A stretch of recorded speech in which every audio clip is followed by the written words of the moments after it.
Ulonga tabati yada to ye kuma daifa. Ino to ye ko je love bipa. Oba tala, oba takutakun. Zongo eshu. Ulonga tabati yada to ya osun. Kini sheshe, tanche nile yo. Ojelo jara. Yo, yo, yo, yo, yo. Lafayette, peace and blessings, family. Welcome to another episode of the African Spirituality Experience. I am your host, Arisha Bami, and we are in the middle of the marathon, the three-peat repeat. We here, family. Shout out to everybody who made it to the first two. I don't know if everybody made it to the first two, but shout out to everybody that made it to the album release party, live stream with Hondread, starting at 5 p.m. this afternoon.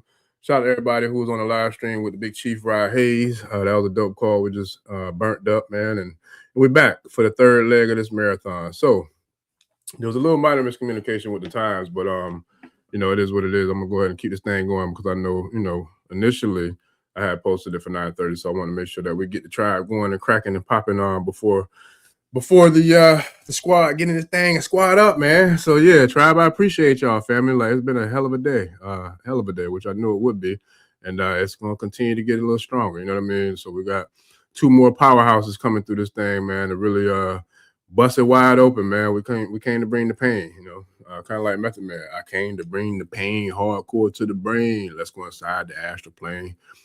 We definitely was inside the astral plane. We're gonna stay there because we got another two very, very unique, powerful minds coming to join us, from the divine in a matter of minutes. So without further ado, man, I want to chop it up with y'all, just to get on here, and give gratitude, shout out to the new subscribers, shout out to the new channel members, shout out to the Patreon. We got a call coming Saturday. I got to put the links in there. This coming Saturday, we got a dope one coming. Shout out to OJ Yemi. We're going to do a very powerful call and presentation that she's gonna bless us with. So I'm looking forward to that. On Saturday, I'll be sharing that link tomorrow with y'all tribe in the Patreon community, and in the YouTube community as well. And then also I have a couple things that I'm gonna share. Excuse me, a couple of presentations I have for the Patreon and the private community as well that I'll be sharing tomorrow as well. So definitely looking forward to that. And then looking forward to this call too. But for those who didn't see the 100 live stream earlier, I'm gonna go ahead and share a little bit of that, like to chop it up with that until Wunam and Baba Ptah gets here, because he did his thing, man, with a dope Ase channel exclusive live stream, personal listening, to his new album release party. So it was dope, man. So he did his thing. So I'm gonna share a little bit of that before Wunam and Baba Ptah come, so we can tap into this Transcendence. So once again, man, I appreciate the love, the support. Shout out to Big Chief, came through and burned this thing down. Shout out to the brother B-Dell, came through and burned it down. We'll be right back Saturday. And I got a few more. I might be back tomorrow night. I'm not 100% sure. I'm waiting to see a couple of guests that I'm looking to line up to bring back too.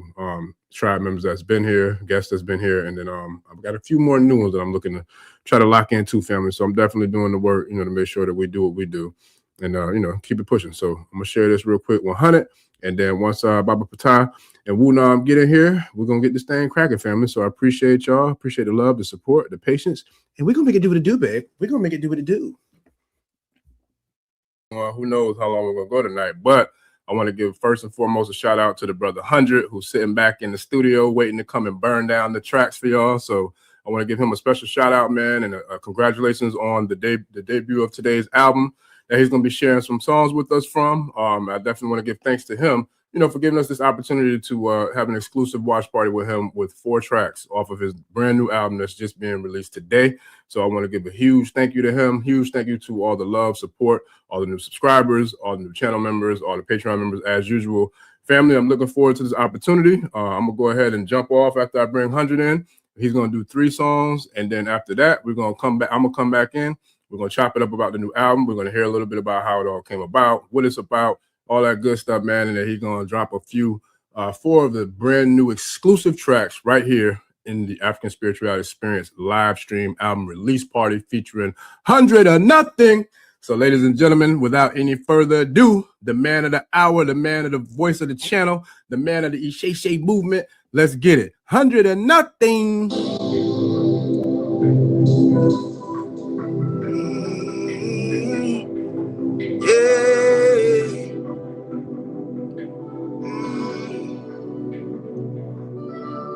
ní ṣẹ̀ṣe tó ń ṣe nílé yín o ó jẹ́ lọ jára rẹ̀ kó lọ bá wọn ṣe kí ni oró ìdílé yín o jára rẹ̀ kó lọ bá wọn ṣe. ọmọ nílé ò máa rántí ilé mọ́ many things wey they don throw away nítorí ẹ̀sìn ọmọ bá ò ronú ibi tí mo ti jára mi parọ́ mọ́ wọn babaláwa wọn kó gbogbo nǹkan ìní wa wọ́n sọ pé àwọn ìlú mọ̀lẹ́ wa wọn ò dá but then àwọn ni wọ́n wá ká ni wọ́n wá kó lọ. Ajé dem see the Jones us. Olọ́kadà bá ti yàdá tó yẹ kó máa da ifá inú tó yẹ kó jẹ́ olọ́fẹ̀ẹ́bí pa. Ọba ìdálá ọba takuntakun Ṣàngó Èṣù Ògún Ọya Ọ̀ṣun ìwò ló ń bọ̀ nílé yín kí ní ṣẹ̀ṣe náà ṣe nílé yín o.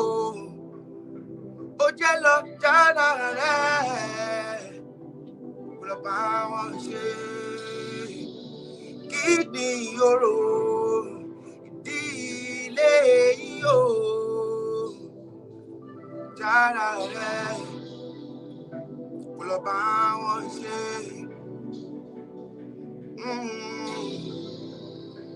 Ayọ̀ ní kókó babaláwo tó kì í fà fún iná ọjọ́ tó ń ṣóhun gbogbo tí orí rẹ̀ kò rẹ̀ dáhùn sí. Wọ́n ní kí iná bọ̀rí kí orí rẹ̀ lè dáhùn sí ohun tó ń ṣe. Ọjọ́ tí iná bọ̀rí lórí iná bẹ̀rẹ̀ sí ní gbé iná. Ẹ̀jẹ̀ orí mi dáhùn sí tèmi o. Ẹ̀dá mi dáhùn sí tèmi o. Orí agbé ògbé agbé tó fi jọba nílé àró. Orí àlùkò ògbé àlùkò àlùkò jọba ní kòsó. Orí mi sọ mí dọ̀ba o ẹ̀dá mi. Sọ mí dọ̀ba orí lórí màmá jẹ́ orí lórí má jẹ́ orí lórí màmá jẹ́ màmá jẹ́. Babaláwo babaláwo àyìnfá ifá yẹn lẹ́dùnmarè ifá ò ṣe o èmi ni babaláwo babaláwo àyìnfá ifá yẹn lẹ́dùnmarè. Ìbà kọ́dá ìbà ṣẹ̀dá ìbà orí ìbà Ọ̀rúnmìlà bàbá ifá ẹgbọ́ pẹ̀lẹ́ bọ́tà mo fẹ́ bá fanigbólóhùn yé ifá olókun á sọ̀rọ̀ dayọ̀ ẹlẹ́rìí ìpín àtórí ẹni tó sún wọn ṣe ifá dáàbò kò dàpọ̀ má fi lè pè bí má fi bí péré má fòlòlò fọ́hùn ifá ní kí ọ́. Ifá ní ìṣe ọpẹlẹ Ifá lóhùn rírè ire wọlé dé Ifá orí mi èjì yóò gbé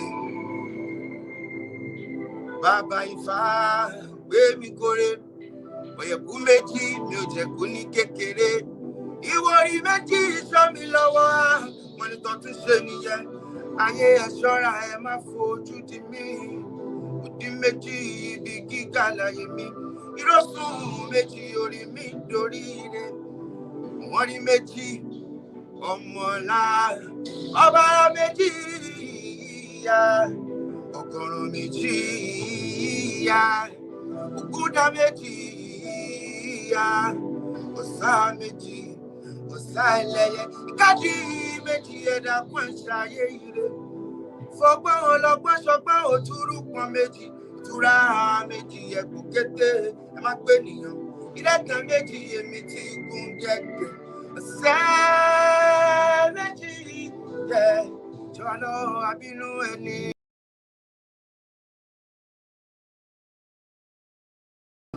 Fún méjì jẹ́ orí dandan ọlámọ̀rẹ́wájú Ifá ò ṣe o mi babaláwo àyànfà Ifá yẹn Elédùmarè Ifá ò ṣe o èmi babaláwo àyànfà Ifá yẹn Elédùmarè Sunday don't know yeah Sunday don't no thank you for having me Oshe Ogorun Diabo today Base you already know. Thank you for having me. Welcome. Yes, sir. 100 or nothing. Man, that was dope, bro. That was dope. Thank you, my brother. Thank you for having me, brother. Hey, look, it's an honor. How you doing today? You. Man, I can't complain at all. I'm doing real good, man. Look, nice. You started out getting my Ori all intact. I got the Ori elevated. You know what I'm saying? The frequency is all the way up. So, yeah, I can't complain at all, man. That was dope. Nice, that was dope, brother, for sure. Listen, Thank you, brother. Phenomenal performance, man. Listen, for the people who, because a lot of people are new to your music, I got that thing on repeat, so I know which 3 tracks that you just shared. But do you mind sharing with the audience the 3 tracks that you just shared for us? Yes. First of all, welcome. If you give me 99, I don't take it. My name is Hondread. You already know. Yes, so the first song is Orodile, which speaks about the source, our roots, our ancestors, finding our way back to our roots.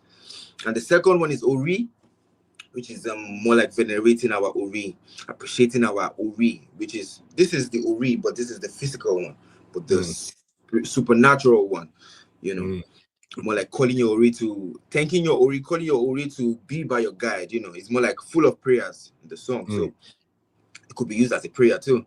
And the last one is Ifa, which talks about Ifa and speaks about the 16 Odus, the primary Odus, the 16th Odus. So the Ifa the song Ifa speaks about them in bits.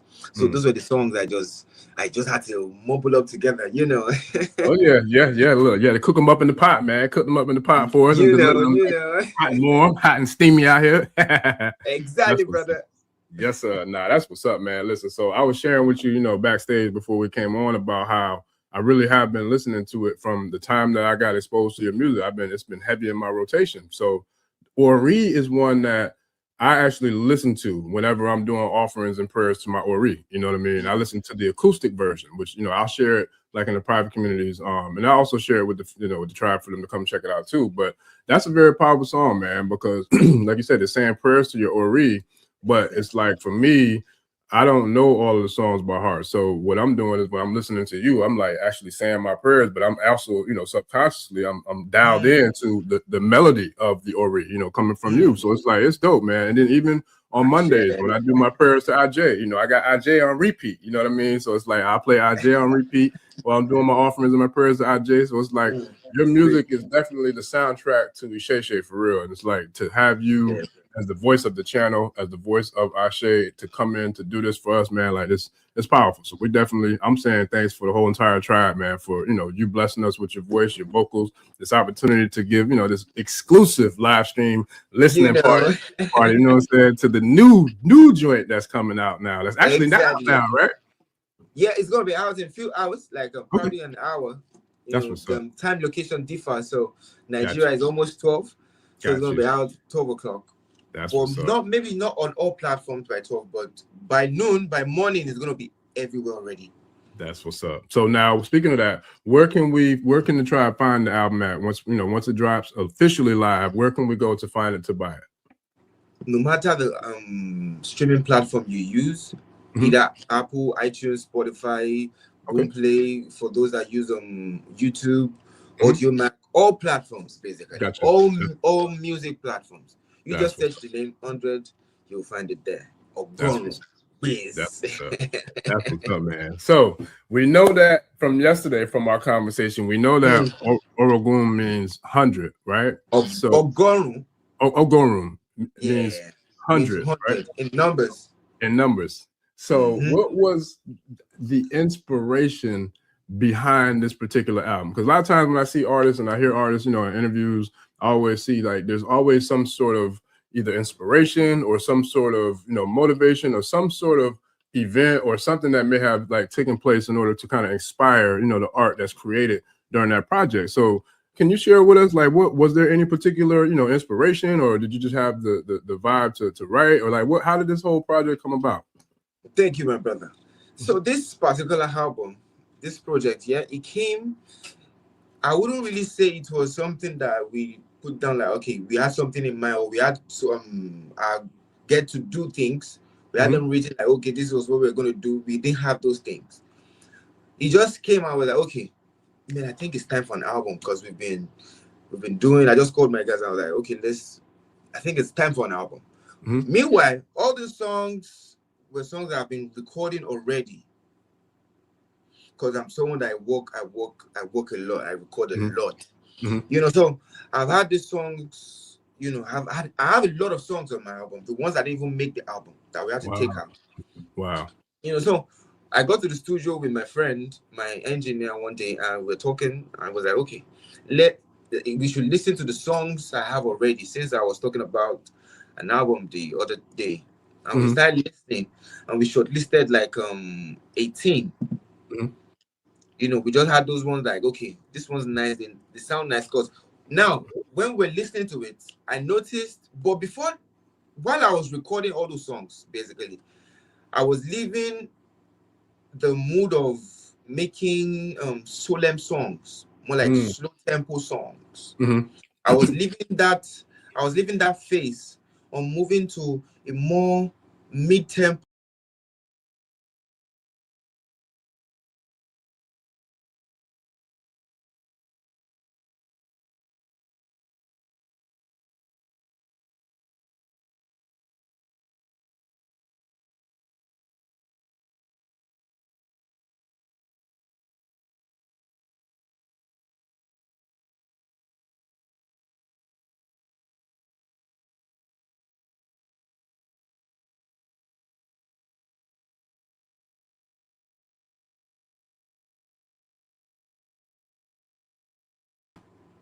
Fast tempo kind of thing, so all those times that I was recording, I was with that spirit, so my bad, y'all. I didn't realize I was muted. So I was trying to say that I was trying to say that the squad was in the building, and I was trying to make sure all the technical difficulties was working and everything was intact, but I didn't realize my mic wasn't even on. But without further ado, family, I want to say Lafayette, peace and blessings. Welcome to another episode of the African Spirituality Experience. Man, we on the marathon. We're in the middle of the marathon. So we got the mother in the building. We got Baba Khepra Ptah in the building. And this is round 3 for the triple threat today, man. It's been a 3-peat. Shout out to Nipsey Hussle, man, because the marathon continues. Shout out to the tribe who was able to make it to the album release party for 100, man. Salute the 100, man. He got a dope new album that just dropped. And he blessed us to grace the Ase streets with this 4 of the pre-release songs that he dropped for us today, on top of, I think he did like 4 of his other songs that was out. So gratitude to 100, gratitude to the tribe. And with that being said, Mama Wunam, Nikki Love, and Baba Khepra Ptah, peace and blessings. What's good, family? Peace and blessings, good brother. Yeah, man, I appreciate y'all. So listen, we were supposed to do this on Saturday, and things got a little out of whack for me, so I wasn't able to do it. Rescheduled it for today, and then I didn't realize that the other show was going to come today, but it don't matter. We're here for the marathon, and I'm ready to get this thing cracking. So I appreciate both of y'all for coming through to make it do what it do, man, and to pour into the tribe. Okay. Thank you. It's a pleasure to be here again. Ashe. It's always a pleasure, brother. Absolutely, man. Yeah. So we got to do the ancestor call. Yeah, look, I'm gonna hop off and go ahead and give it to you so you can do it. All right, y'all ready? Yes, ma'am. All right, we're gonna hop off. All right. All right, ancestors known and unknown, mothers and fathers of our blood, our spirit and our destiny. We call upon you tonight. Walk with us as we speak truth. Stand with us as we reveal wisdom. Guide every word, every thought, and every breath. May this space be protected, enlightened, and empowered. May our voices carry our strength, and may the message reach those who need it the most. Ashe.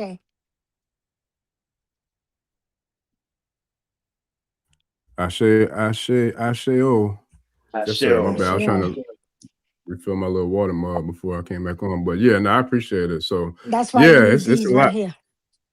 Listen, I don't like sharing brands. So I like to share my little cup. So I put it in my little cup so I can share my little brand. Cause look, now they cut the check now. Y'all want to sponsor something, boy? Look, I put that thing all over. Right. Yeah, that's true too. You're right. I ain't giving them nothing. Like my boy Hunter said, don't give me 99. I can't take it. It's 100 or nothing. That's right. Yeah, Start man. making them pay. Yeah, that's real, man. For real. Yes, sir. Yeah. But nah, I definitely appreciate it. And look, it's a lot going on, man. It's a whole lot.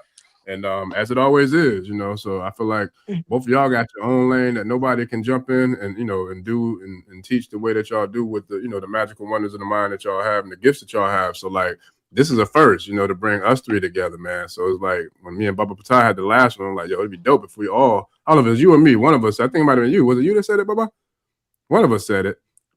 But it was like It's kind of like we all been saying this at the same time, you know. Hey. And we, you know, and Wunam, she had also mentioned it that it would be good for us all to get together. So I think we were just all touching on the same frequency right there. Hey. You know, by the way, we're all spiritually connected at the top anyways. Facts. Yes, sir. So we're here now. So listen, it's a lot, man. So I don't know which one of y'all want to, you know, dive in first and get into this thing. We're talking about transcendence, but you know, the world needs it, we need it, the tribe needs it, and you know, it's a lot that we got to get into and discuss. So I'm ready to get to it. For sure. For sure. So which one we want to hit first? Do we want to talk about the subconscious mind and ending the trance, or do we want to get into like working towards the eliminating the trauma, you know, that kind of I feel like plays a role into us being able to be captured into this kind of like trance to, you know, for the transcendence. Let's go with the first subject. Okay. About the subconscious mind. Yes, sir. Or should I say the subconscious? Get it. Okay, Gab and Seb or Sebi. The Kemetic word Sebi is the word meaning bondage. So when you look at the hieroglyph of Sebi, you're looking at a man with his hands tied behind his back and he's on his knees. Bondage, that's Sebi. All right. Well, let's look at what keeps us in this state. Now, people are often controlled by their subconscious mind. Because the subconscious is so powerful, right? Some would say more powerful than the conscious mind. It carries unexamined memories, fears, or inherited beliefs. And it becomes a kind of internal autopilot that keeps the person in a trance without them realizing it. So the subconscious, it stores everything: childhood messages, ancestral trauma, cultural conditioning, survival patterns, and emotional imprints. When these patterns go unchallenged, they run the person's life from the background. Kind of like when you have a virus on your phone or a virus on your computer, you got layers and layers of crap on top of the original program until the computer shuts down. So this is why someone can consciously want success, but subconsciously sabotage themselves. Consciously want love, but subconsciously fear intimacy. And consciously want peace, but subconsciously recreate chaos over and over again. Now, subconscious is not malicious, however. It is simply repeating what is learned, even if what was learned was born from pain, oppression, and fear. So this is the trance, living from old programming instead of present consciousness. One of the things I used to love to say all the time is that you have the past, the present, and the future. The past is way back when. The future is yet to come. The present is now. When you reverse the word now, you have won. It is the present. It is the gift of life. So it's the same trance that Du Bois described in his book about the soul of Black folks that they had us read during Black History Month, or at least talked about it, but never graced the essence of what he was trying to say. Okay, it's the trance he talks about a clouded ori, you know, in the same trance state that deals with what psychologists describe as afterlife of trauma. So when the subconscious is full of inherited wounds, internalized narratives, or survival-based habits, it keeps the person looping through the same emotional patterns, the same self-talk, the same limitations. And transcendence begins when a person becomes aware of the trance, and when they recognize that the inner voice is not the soul speaking, but the past echoing. And ending the trance means ending the trance brings light into the subconscious, clearing old patterns and letting the true self come about. Not the inherited programming, okay? So when we look at the word transcendence, it is the end of trance density, or transcendence is ending the trance, okay? The trance that we are in, that's transcendence. So it's about ending the constant trance trauma states in which we find ourselves in. Transcendence, ending the trance of density is a way to look at how we can become whole, bringing back the pieces of Asar, the broken members that were scattered. When you bring the members back together, you are remembering. Same concept with the shattered calabash in the Yoruba tradition. The same concept falls true with what the Christian Bible talks about the body of Christ being Israel and Israelites being scattered abroad and so on, eventually being brought back. The same metaphor and the same intent. Okay? So you have density, which is not just the physical matter. It is forgetfulness, heaviness, disconnection, and identification with the surface of reality. And a transcendence is not to escape from the world. It is more or less a waking up from the trance of limitation.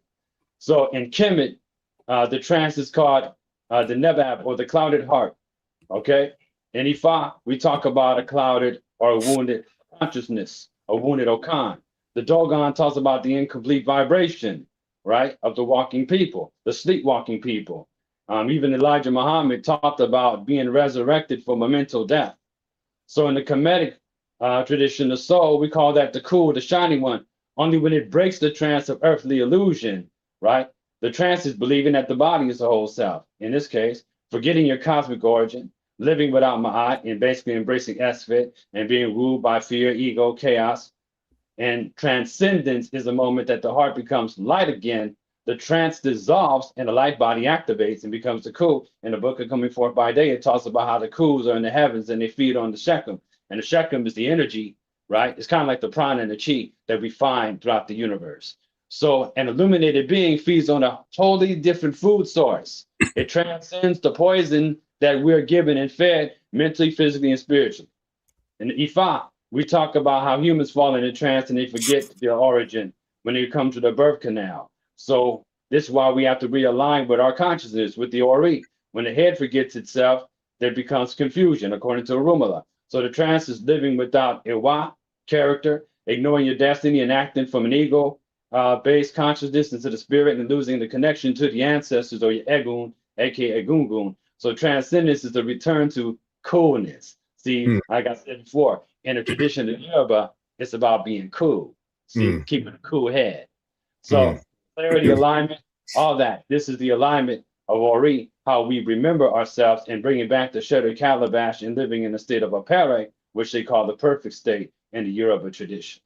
The Dogons say that humans exist in a lower vibration until they awaken the inner light, and that connects them to what we call Nomo, or in the star realms, connecting you back to Septet, aka Sirius. This is when you become serious about living and about connecting, and serious about your spirituality, serious about your divine origin. You see? So the trance is living in the unfinished state. It's forgetting the cosmic blueprint and being trapped on the surface realm. And transcendence is the completion of the vibration, the activation of the inner star, and the return of your cosmic frequency. And this is literally the end of trance density. You see, so we all agreed to come in a physical form. When you were in the heavenly realm, you agreed to take on the physical body of weight, mass, volume, and density. And you also agreed to explore what we call the limitations of time. This is the Sicker energy, according to Medu Neter. And for those who are familiar with Ram Nephra Min's teachings, the Zulu, who call themselves the people of heaven, I'm a Zulu, meaning people of the heavens. We got Kudomutra, who teaches that humanity is under a collective trance and a sleep placed upon the people from long ago. Then, you know, we forgot our heavenly origins. In the Yoruba, we talk about the Orun being our original state. Orun means both heaven and source. Okay, losing your inner light, living without ancestral guidance, and being ruled by fear. False evidence appearing real, right? And transcendence is when the inner lightning rises. That's that Shango energy. That's that lightning bolt. The ancestors speak again, and the person becomes a vessel of truth. So, Baba. I hate to interrupt, but the only reason I want to double dutch in real quick is because on the last, excuse me, the last podcast I did, man, I promise you, he struck like 3 lightning bolts. The first one, it happened in the very beginning. It stopped me. I'm like, yo, did y'all see that? Like, I don't know if Brian, he said he didn't see it. But man, listen, but one of the guests, I guess some of the guests was like here in Florida where I'm at, and they was like, yo, yeah, we saw it. A few people said that. I'm talking about it, the blinds are completely closed and it still came through. I'm like, yo, that's crazy. But listen, so but before we go further, I wanted to ask Wunam something because you said a lot, but I wanted to ask this because this is something that I know both of y'all could hit, but with her and her gift, when it comes to us and being in the trance, right? Wunam, how much is the ancestor or ancestral trauma? Like, how much does that play a role in those of us, you know, who come after? Like, say, for example, like I'm born and I came from my moms and my pops, but if like my moms and my pops was passed down some ancestral trauma from their parents, does that affect me? And if it does, how? Because there's a client that I got to holler at you off air about that I'm probably gonna have to connect you with because of ancestral trauma. So how does that ancestral trauma play into us who, you know, we have the genes and the genetics of our parents and our grandparents and our, you know, our elders and ancestors? How does that play into us being kind of trapped in this trance that Baba Ptah was just explaining just now? Honestly speaking, I mean, there's a lot of trauma that does take place when you're doing ancestral readings. You will actually begin to see, as you know, you do the ancestral readings, the trauma that takes place in a lot of families, right? And you know, one of the things we have to realize it is, remember, we always say you are my ancestor, your ancestor is you, and you're the ancestor. So you know, you carry that blood, okay? And you know, it starts with the blood. The blood is what? The life source, right? So pretty much, you know, you're talking about that energy being tapped, transferred down into that bloodline, right? Now, honestly speaking, I'm going to say this: the ages over time and over the ages, the DNA was shut down. Okay, so I'm going to be honest with you: some trauma is transferred, but not a lot. This is my spiritual, you know, study of how trauma is being passed down through the DNA. And I'm going to say some of it is passed down, some of it's not, because you can have somebody that was totally this way, right? And in this lifetime, they have nothing to do what happened in that lifetime. You know what I mean? So I'm not going to say all of it is actually passed down and is passed on to us now, where we're traumatized. Just like, for instance, you know, slavery, so-called slavery, okay? Right? So they'll say, well, you think that way because you know, at the time our ancestors was enslaved, you know what I mean? You know, they had those thoughts, so you're thinking that way because you share the same DNA as your ancestors. But that's not the case all the time. That's not the case all the time, because we got to remember, your DNA transforms. Right? It transforms. And when it transforms, you're not going to take on all of that trauma from that ancestor that may have dealt with so-called slavery. You understand what I mean? So I'm not going to say it totally affects us as big as we think it does. Okay? Gotcha. Because we are, look at the look, you know, you got different ages now, the Gen X, the Gen, I think totally different than my mother thought in the 60s. I might have took on a little bit of the thought, you know, but it's like my mindset about this world and things going is totally different. So I'm not going to say we take on all the trauma of our ancestors. Gotcha. And I think we need to understand that the DNA goes through a transformation as well. Gotcha. So we're not actually remembering some of the things that, you know, our ancestors have been through.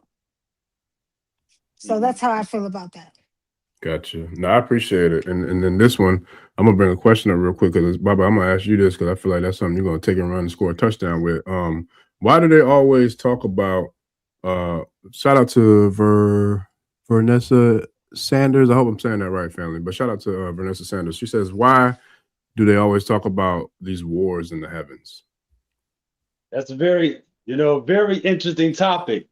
Okay, because Yeah, there's yeah. different layers, there's different levels of it. Yeah. Now, Right. wars in the heavens could also be wars in your consciousness and wars in Mm, your head, right? mm, But there's also understanding what's happening on the higher planes, before it comes into the lower planes. mm, Now, the Yoruba tradition teaches that if you are not attuned, or sometimes you may not remember that before you came to Earth, you had certain things that got lost on the way down, right? mhm, So you ran into something on the way from the higher planes or the lower planes. That's one aspect of it. Another thing is dealing with the fact that there is the higher level of war taking place on the etheric plane before you come into the physical. And then there's the teachings of the ancient astronaut theory about before there was physical life on Earth, before humans were seated here, they talk about how there was a war in the heavens and that we Mm-hmm. were actually brought to Earth in quarantine, right? mm, So all that kind of like spills or ties into what we're talking about, because the Yoruba teaches that humans are pretty much quarantined. According to Ifa, it says that the people begin to cry out to Olodumare of why is it that we're stuck between heaven and earth? Why is it that we cannot leave? Because basically, when you die, you keep on coming back. There's like you're in a cycle and a rotation. mm, And Olodumare answers that when we have reached the perfect state of peri, then we'll be able to leave this world. mm, But until humans collectively reach the perfect state, they'll continue to come on back and be stuck here. Now, here's mm, the thing. It says that once we reach the perfect state, you will not have to worry about no wars, no violence, no sickness, and even throws Eshu up in there. Not that Eshu is bad, but because Eshu deals in duality. So once you get to the perfect state, you have transcended what is known as duality. mm, And this goes and touches upon a lot of Eastern teachings too. Now, of course, we hear about the angelic wars that are taking place in the heavenly plane. We're talking about the zodiacal concepts of when Scorpion rises and stings Orion. Orion goes down, it's not seen, during a short period. It then comes back up later on in the year. That's the death and resurrection of Orion. That's the death and resurrection of Osar. And notice how Orion got the three stars connected with the three pyramids on the mhm. belt Mm-hmm. area, because Yep. those are areas, those pyramids, the construct is where it's supposed to transform humans into gods and send them back into Orion, where they go Mm, and visit, like it says in the pyramid text about Venus. Venus or Unas is given the authority to transcend and go back to the heavenly realm from which he came from. That is, or should we say, our destiny. Some say our divine origin is Sirius, and Earth is the place in which we're stopping. And eventually, our divine destiny is to go back to Orion. Look at the word Orion; it got the Orion. Your Ori yes. is on. Then you see what I Mm-hmm. Yeah. mean? Because when you Mm-hmm. tap into your Ori, you're tapping into your divine consciousness. That's why I mentioned the origin, which is how the Ori generates your existence. The origin, the originator. You see what I Mm-hmm. mean? Mm-hmm. Orion, Ori, on. You turn on your Ori, and then you remember that you are the light. And this goes and connects with a lot of your Middle Eastern teachings.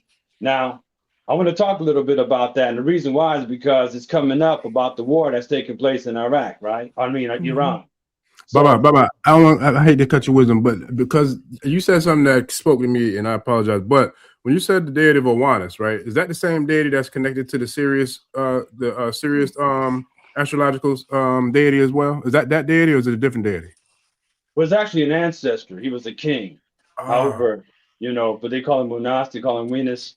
But Well, I when you say. open up that book, the pyramid text, that's the pharaoh that they're talking about. They also call him the eater of the Neteru. It says that ah. he eats the Neteru, right? Mm-hmm. Meaning that he's taking on their essences. Is You that the eat one the with the face of Neteru. the wolf or a dog? What's that now? Is that the deity with the face of the wolf or the dog? No, he No. was a human being. The human. Oh, okay. Yeah, he's a Okay. human. He was a human pharaoh, but he Okay. transformed into a god.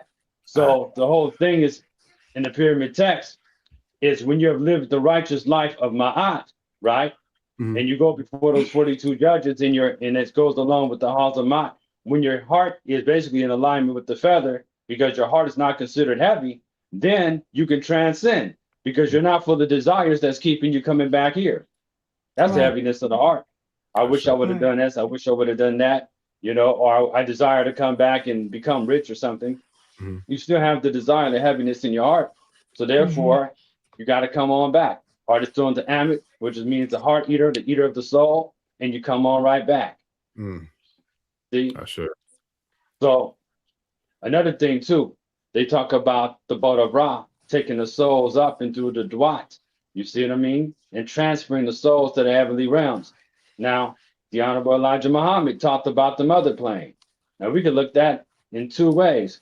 See, back in 1975, after Rana Time of the Nation of Islam had a temporary dissolvement. He had a lot of people waiting on top of the roofs, literally for the mother plane. You see what I mean? But the mother plane is also a state of awareness. He also spoke about mental resurrection. So when you say at the heart of a very specific tradition, going back to maybe the 30s, it's talking about the idea of liberation. It's not only political or economic, but also psychological. So it's kind of spiritual and cosmological at the same time. When you look beneath the surface, right, mother plane is not just a craft, right? It's a symbol of transcendence and a metaphor rising above the density of fear, trauma, and mental capacity, and or should I say, mental captivity, and being able to be one and one with yourself. That's why the Honorable Elijah Muhammad back in the day, he talked about accept your own and be yourself. Well, in order for you to be yourself, you have to become integrated. You have to gather your pieces back together into oneness. So we talk about the higher dimension of consciousness. We talk about return to divine intelligence, and we talk about a vehicle of awakening and uplifting. That's known also as the Merkaba. Everyone around us has an energetic field called a Merkaba, and all you have to do is go into trance and meditation, and you can transcend various aspects of reality. You see what I mean? So there's a literal aspect, there's a metaphorical aspect, and also there's ancient teachings that talk about vehicles and crafts that were built. Okay, some of these are called Vimanas, and it's talking about these crafts were flown in the ancient world. You see, everything that we're living now, we had experienced at some time before in either this reality or in a separate timeline. Nothing is really new. It does become renewed. So we have had setbacks, we've had destruction of the world in which we come back and then we have to start all over again, or should I say we had a reset.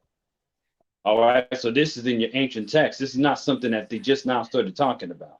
However, all of those ages, from your golden age, your silver age, your bronze age, and your iron age, which is not just talking about Hinduism, but is also talked about in the cosmology of the Igbo, and it's also touched upon indirectly with the cosmology of the Congo, talking about the 4 stages of life. You're dealing with constant rebirth, death, renewal, and eventually transcendence into different spheres of reality. So, going back to this idea of the mother plane, he talked about mental resurrection. Mental resurrection is the process of clearing the subconscious, all that inherited trauma, dissolving internalized oppression. So you got to basically shut down that inner slave master that was put in you, okay, from not just the little bit of ancestral stuff that is passed on genetically, but also was passed on through doctrine, being indoctrinated, right? Whether it's in the church or the education system, whether it's through propaganda and so on. You got to do the work to clean that out of you. So you want to break the trance of negative self-talk. A lot of times, and I want to touch upon this a little bit later, a lot of times we have negative self-talk. We manifest these things around us, like people are rude to us, right? We wonder why's the lady at the cashier rude to me? Then you go down to the office of where you work and the boss is rude and everybody's acting weird. But you have to ask yourself, maybe all these people are acting weird and I'm having all this bad luck because of my own internal dialogue. See? And a lot of times your internal dialogue will manifest very similar things around you based on how you think and feel about yourself. You'll begin to see things around you based on your outlook of the world. So, you know, the law of attraction. It works both ways, positive and negative. Indeed. And that goes back to say that we are the creator of each of our own worlds, right? And then we have the one big brain, right? That is all of us together, you know. So you have your little brain here, and then you got a big brain, which determines how you see the outside world. Right. Yeah. Right. Facts. Facts. Yeah, that's a real thing. Because me and you, I think me and you hit this before about Ptah, about like how I think the way it came up is we were talking about. Well, I was talking about. You were talking about divination or something along those lines, but I was talking about how when people receive a consultation or divination and they receive the message or they receive the Odu, this and that, if they don't do the work, the internal work, the sacrifice of self by sacrificing whatever it is to, eliminate whatever it was that Ifa or whatever, the oracle gave them, how does that affect, how things kind of unfold going forward after receiving that message? But I feel like everything you just said, when you talk about how we speak, we really activate the law of attraction in a positive or a negative way, depending upon the thoughts and the internal talk and the voice, the things that we say out loud too, right? So it's like we attract that to us, whether it's negative or positive, right? That's correct. That's correct. And, and the thing about it, we have to ask ourselves, how did we get to all this negative thinking? How did it spread around our people? We know about what they did to us from an institutional level, the institution of slavery and so on. But for Black people, the greatest wound of slavery was not only physical, but it was psychological dismemberment. Okay, so it's the breaking up of your inner User. It's the splitting up of your calabash. So you had this forced forgetting. You had this identity erasure, right? So now there's talk about getting rid of, some people have talked about getting rid of Black History Month. And okay, you might want to look at Black History Life, okay? Because the thing about it is that it's not up to them to teach us about our history. They're not going to teach you about your true history. They're going to give you the ass and elbows of your history. Yeah. So you got to go and get the truth. You got to look within yourself. You got to do the research, and you also got to pass it on to your offspring. Yes. But guess what? Wait. Hold on, brother. Khepra. You know, and I know. You know, and I know. We ain't got past nothing because it's in our DNA.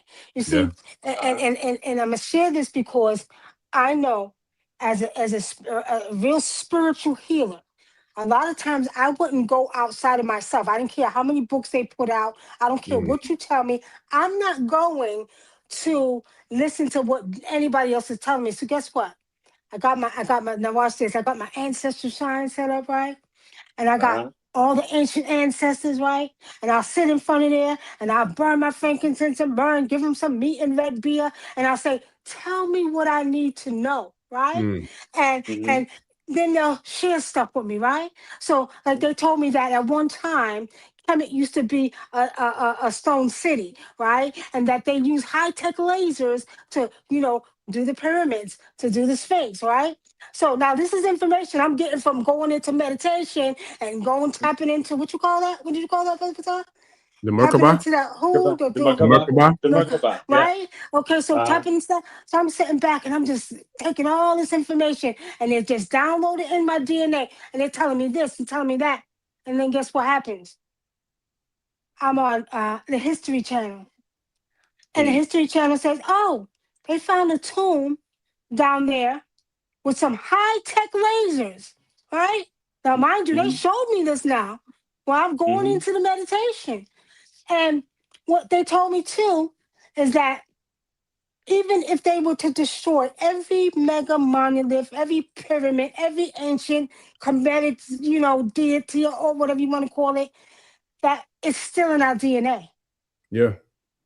It's still in our DNA. I walked in the land here of Georgia. And when I walked the land of Georgia, I looked around and I said, this was part of Africa. I said, this land was part of Africa.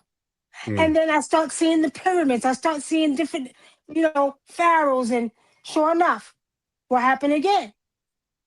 They came up on the news. The Emory University students were doing excavation, and they found a city in Georgia that looked just like Cairo, with all the big pyramids and not the pyramids, they had the pharaohs. And they do have pyramids here, right? So a lot of them. There's more miles in the Americas than there are in Africa, I think, if I'm not mistaken. Exactly. So, but here they actually found the same pharaohs that you see in Cairo. They found them here in Georgia. Yeah. They put it on the news. They took it off this quick, right? Oh, yeah. So Spirit said, okay, you onto something now. So then I watched PBS. Oh, Georgia was a direct puzzle connection to North Africa. So I'm That's coming to right. this land for the first time, right? And I'm saying this to say that they could have done all they did. They could have destroyed everything they want, but it is in our DNA to know that we are ancient ones, Yeah. right? No, that's real, Yeah. man. And you know, I want to, man, that it's so powerful because I just had like a very similar experience to what you're talking about. Literally, last week on the 19th, I was Mm-hmm. preparing a little ebook that I just wrote about the ancestors, how to worship, how to how to do daily devotion to the ancestors, right? And I'm Mm-hmm. sitting here, so where I'm sitting at, I literally got a picture of Malcolm, and he's sitting directly in front of me. I mean, directly in front of me. And he's sitting here with his glasses on. He's sitting like this. I'm gonna share the picture, but I was recording footage to go along with the book that I wrote because I wanted like his essence, his energy. I wanted to invoke that. And when I did it, I gave him an offering. I put some water there. I gave him a candle, and I just sat there. I lit an incense and I let it burn. I let the smoke burn and rise up. Mm-hmm. And Spirit told me to crack the blinds so the sun can shine a little bit. So it was so dope because as the incense was raising up, the candle was lit, and I'm looking at him. He looking at me, and I'm just sitting there. I'm kind of like in a candle or fire meditation. And then I'm sitting there, and so I'm doing some research. I'll be damned if, upon my research to do the little book, I came across this deity named Kawak. Baba Ptah, you might even know about this. Because I wouldn't be surprised, but either one of y'all. But it's Kawak, Caac, and then it could be spelled also Kawk if I'm not mistaken. Long story short, this deity is a deity of prominence, a deity that's connected to thunder and lightning. On top of this deity's number is 19. He's connected to community work, to service, to revolutionary work. And I'm like, yo, this is crazy because the day that this shit happened was on February 19th. And I'm just sitting here looking at it. And Wunam, you know this because we did a commemoration for Malcolm last year on y'all's birthday, which is May 19th. So I'm like, yo, this is nuts. So I'm sitting here doing this. I'm like, yo, this is unbelievable. So I took notes, I copy and pasted things, I got links, I got all kind of research because I got to do some more deep diving for this deity to see like, yo, this is not a coincidence that this energy came to me while I'm sitting here in a freedom fighter meditation with Malcolm on the 19th of February. This deity is connected to the 19th, and then I'll be damned. Shout out to OJ Yemi, the elder. I got on a call with her, and she gave me my cosmic signature, a cosmic birth certificate, to where it connects me with my kin number back to the Mayan calendar. And when she told me about that, it was so powerful. I had to take a nap before I could read all the information she gave me because it was almost like a cosmic divination, or for it would be like almost like Ptah. You know what I'm saying? Cosmically. I'm like, yo, this is crazy. But I say all that to say that wasn't even a meditation like with my eyes closed, or you know what I'm saying? Like going on. It was just me sitting here right here and just literally like meditating on the flame. And then Spirit gave me that same download, just like you, to go and look up this research where I found a deity I never heard of before in my life, but he is the equivalent of an American version of Shango from the Americans. I never heard that before. So I'm just like, yo, this is nuts. So that's facts. Yeah. Well, here's the thing about downloads. And I agree with you, Sister Nikki. Everything you said, it doesn't contradict anything as far as my perception of memory. In fact, I call DNA the divine nature of a menta, right? You know, it's the divine aspect of you that is hidden and passed down from generation to generation, or that's your inner gen, right? It is the aspect of you that generates, you know, and helps life to be reborn. So when you tap into your divine nature in a menta, you have to restore your memory. And that's how you tap into what I call the collective field. Because the idea is remembering who you are. You see what I mean? But we have to bring the fragmented parts back into oneness to have full remembrance. But remember pieces of ourselves here and there, you see? But we come into this physical realm, we come and we experience fragmentation. Now it gives you an experience and it gives you an individualized story that you can write, that you can tell. And once you come back into oneness, it's another experience. Because that's basically what we're here ultimately to experience. Right. Beyond that, you know, it transcends meaning beyond that. Where we strip away like the literalism, even when we talking about like some of the stories we dealt with our language. We talking about rising above trauma, fear, trance, rising into divine identity and into clarity and purpose. Right. Now, lately, a lot of all this stuff that they distract us with is meant to cause us to forget and to not tap into that divine nature. It's literally meant for us to see ourselves as victims. Like, for instance, all that stuff with the Epstein files coming out, all that is, to me, it's just regurgitated information. I've heard it all before. But now they've concentrated it and they're like, oh my goodness, there's this evil guy that he might still be alive and he got away with all this mess, right?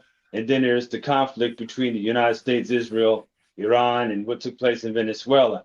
I wanted to tap into that just a little bit. I just want to talk about how it's used to mess with our heads a little bit, okay? Yes. Yeah, it's mind control. It is mind control, right? So let's put it to like a little bit of historical perspective. Back in the 50s, okay, there was this coup. There was a collapse of the U.S. There was this Iran alliance around the early 80s, maybe. I think President Carter was the president at the time. All this was unraveling all the way up until this 2015 nuclear deal. And what they did is that they created this global atmosphere where there was panic, which became a kind of trance, right? And this collective fog that keeps people reactive instead of reflective. So the media coverage, often rapid and sensational, amplifies fear by focusing on all the explosions, the threats, the Michael Bay shit in real life, the worst case scenarios, while rarely offering the long historical context that explains how oil routes, strategic alliances, and repeated diplomatic failures led to this moment. So in this sense, panic is not, it's not meant to have clarity. It's meant to put you back into trance, back into trance density. So this is the state where people absorb shock without understanding the deeper forces at play.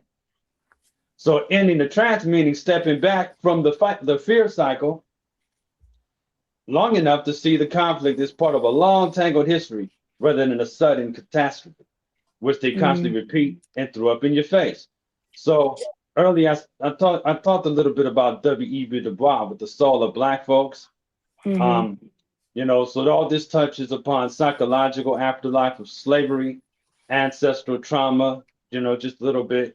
And it's something that, as Sister Nikki points out, it doesn't necessarily mean that we're all tied to ancestral trauma as much as they keep on repeating the same stuff over and over again to mess with your memory. So for people of African descent, melanated people, indigenous people, whether it's the Americas, Africa, or wherever in the world, transcendence is not just a mystical accent, it is this breaking of this historical trance as well. So there's this density created by centuries of dehumanization, forced forgetting, and spiritual interruption. They have to interrupt you spiritually, hoping that you would not think to tap into your spirit. That's why they had to come create all these religions, right? To trap your spirituality in a whole bunch of rules that will regulate you to the point that you're doubting the very power that you came to this earth with and giving it to something that they created and gave to you to indirectly worship yourself while looking outside of yourself. So the Bois described this as double consciousness. And it's this painful split between how we see ourselves and how the world forces them to be seen, right? Or forces us to be seen. And that split is a trance state, a psychic fog created by oppression, where the self becomes divided, dim, and weighed down by inherited wounds. This is your heart not balancing out with the scales of Ma'at.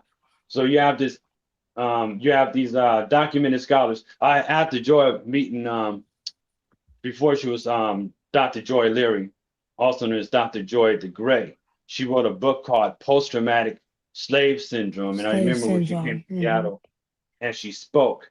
And very, very beautiful spirit.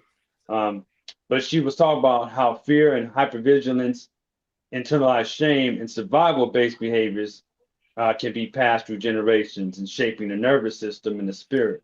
She kind of explained that in a very, very innovative way.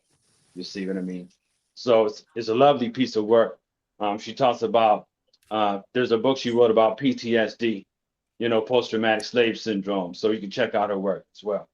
Baba, let me ask you a quick question. When Yeah. you spoke about the split personality thing, right? Is Mhm. that excuse me? When you said that, all I could think about is that something that's similar to imposter syndrome? Well, I say yes, because Yeah, if you're not of yourself, if you're other than yourself, that has a lot to do with an inner splitting. yeah, The problem is that the whole idea of the devil, right, which is live spelled backwards to get you act other than yourself and yeah, anti-life. yes, Okay, so you've taken on an identity that's not even yours, but an identity that is given to you. yes, Mm-hmm. You see yeah, what I mean? yeah, yeah. Mm-hmm. So, Because you that know, reminds me of to me, it's like, I don't know if y'all seen the Chappelle show about the black racist. Well, he was blind, but I should say the blind racist, but he was black. Mm-hmm. So he was raised around, it was a skit. To me, I feel like Dave used his genius to really like poke people, but at the same time speak truth, just like he do now. But it was a skit where the dude was blind, right? It's funny to me because I feel like he did it. I know why he did it. But the brother was blind. It was him playing the role of a blind guy, but he was adopted and he was raised by a bunch of racist ass white people. So because he can't see, he don't know he's black. So every time like he hears anything, saying that has to relate to black, I hate I remember that. that. So, Yeah, I but remember he that. can't Yeah. see. So it's like it was funny, but I still like to say though. But that's how imposter syndrome I feel like is invoked. Is because if you're not prepared or you haven't like done the knowledge or knowing thyself and all that good stuff, you're conditioned by the media and all this, stuff that they put out there, the programming. I call it subliminal seduction. So we're seducted by this, subconscious programming that we're all exposed to. So if you don't take the time to learn thyself and learn your history, learn your culture and all this good stuff, then you can easily be coerced and coerced into feeling the same way the oppressor, programmed or created a design for the strategy to program us. So then you start to hate yourself. And it's a lot of us who do that. Like it's a lot of us who are in alignment with that program. So it's black, racist ass black people who have a white facts. or a racist ass mindset because they've been programmed or seduced by the subliminal seductive programming. Right? Right. Indeed. Indeed. So my Indeed. question is, so how is it our people are seduced, right? But the white people are seduced. What's the difference? Come on, Oh, y'all. trust and believe they know. Somebody tell me. They are Tell too. Oh, me. there's the dude. Yeah, that's why the ones that are that way because they've been ingrained with it for generations. The same way we've been ingrained with the bullshit of slavery and all this other stuff for generations. Because at the end of the day, if you look at what's happening now, right? I know what we see on TV, but I don't see all the shit, the MAGA and all that. I don't see that in real life. And I'm not saying it ain't there, it's there, but I don't see it the way it's put on us because most of these little white niggas, they want to listen to hip hop. They got black friends, like, you know what I'm saying? They sitting there doing the little dance with whatever it's called. You know what I'm saying? Like that's been happening since I was in school. You know what I'm Oh, saying? yeah. Like I had white homeboys, but I rock with them because they didn't try to act black. They was just real and true to who they were. I don't care Right. who or what color you are. If you trying to be something else, I don't rock with you because I fuck with real people, period. But if you white and you cool, you know what I'm saying, and you ain't trying to act like me, I can rock with you long as, you know what I'm saying, I feel like you got some loyalty or you just a real person. But don't come around trying to talk like me, walk like me, you know what I'm saying, dress like, don't do that. And you front and don't do that because that's not gonna work. You know what I'm saying? Just like a brother that try to act like them, I don't want nothing to do with you either. You know what I'm saying? But at the same time, I see that it's not what the program is trying to make us to believe it is because a lot of them, they not on that. The younger generations, I feel like the elder ones, they dying out anyway, so it don't matter. But I'm just saying all to say that, yes, I feel like it works both ways. I feel like we can be programmed to think, like the blind racists and be racist or, subconscious against ourselves, as well as they are programmed to be racist against us too. You know what I'm saying? Because the program is the program. And that's just my personal opinion. Definitely. And one of the things is that when you study hypnosis, when a person who is a hypnotherapist or a person who practices hypnosis, they actually hypnotize themselves in order to hypnotize their patient. In other words, the so-called slave master have to hypnotize themselves in order to hypnotize us. They cannot move. If they got their foot on someone's neck, they can't move. They got to stay there.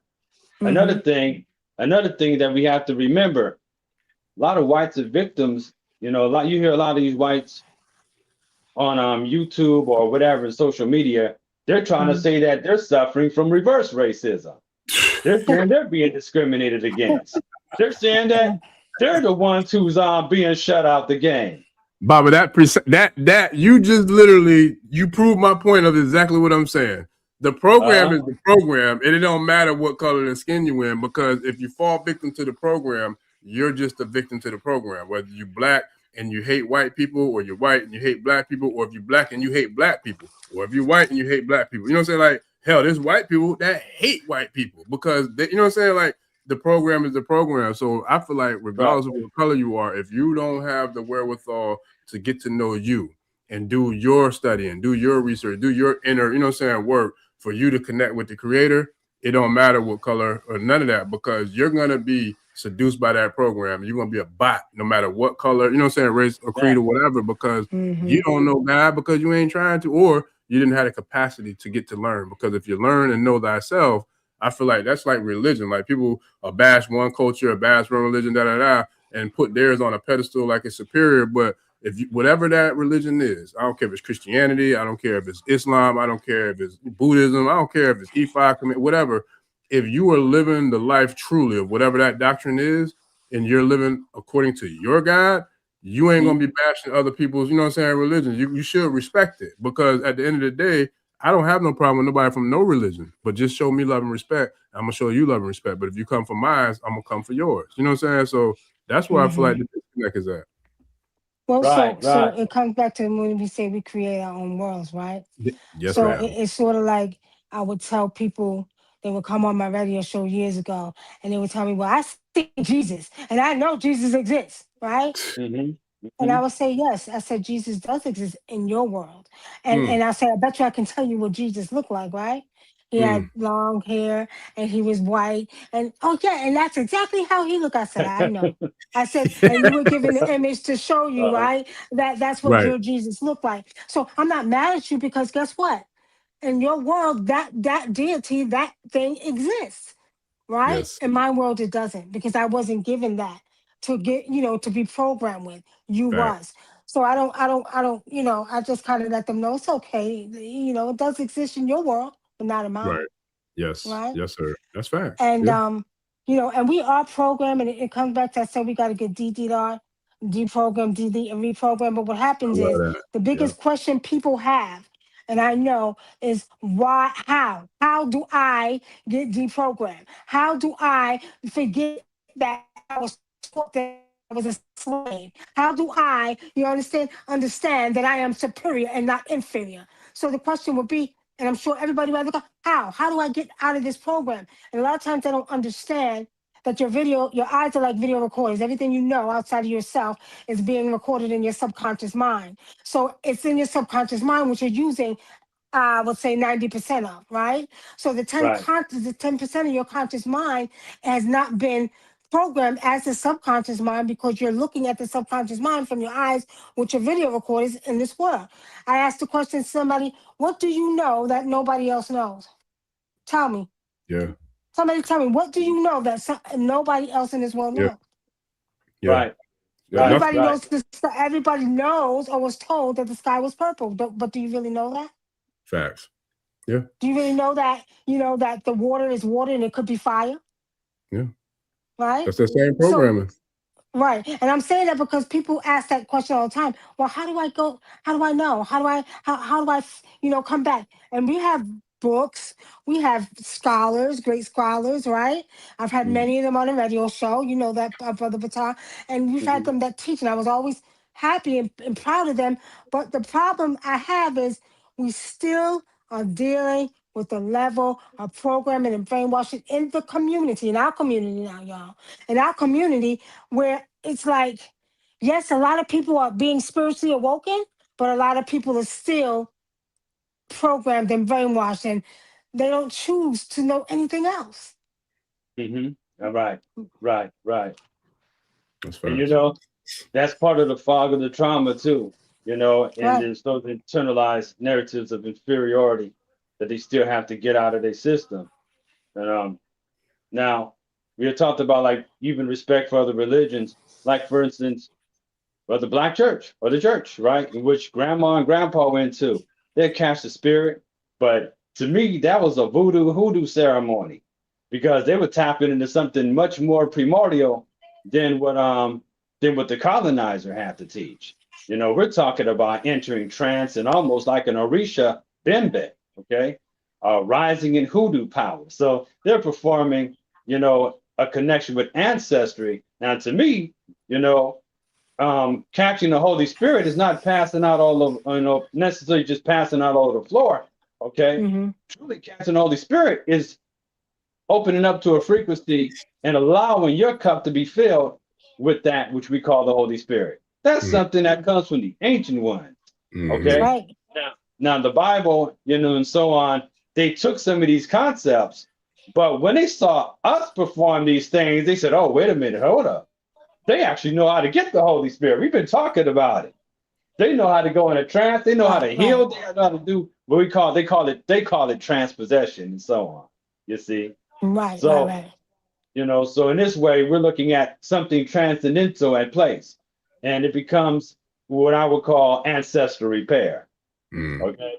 So we've gone from ancestral trauma to ancestral repair. That is repairing our ancestral memory. And it's a spiritual technology for healing the wounds of history and reclaiming the brilliance that really was never really lost, you know, like Sister T pointed out. So, Wunam, you know, so there's no stopping it. It's going to happen.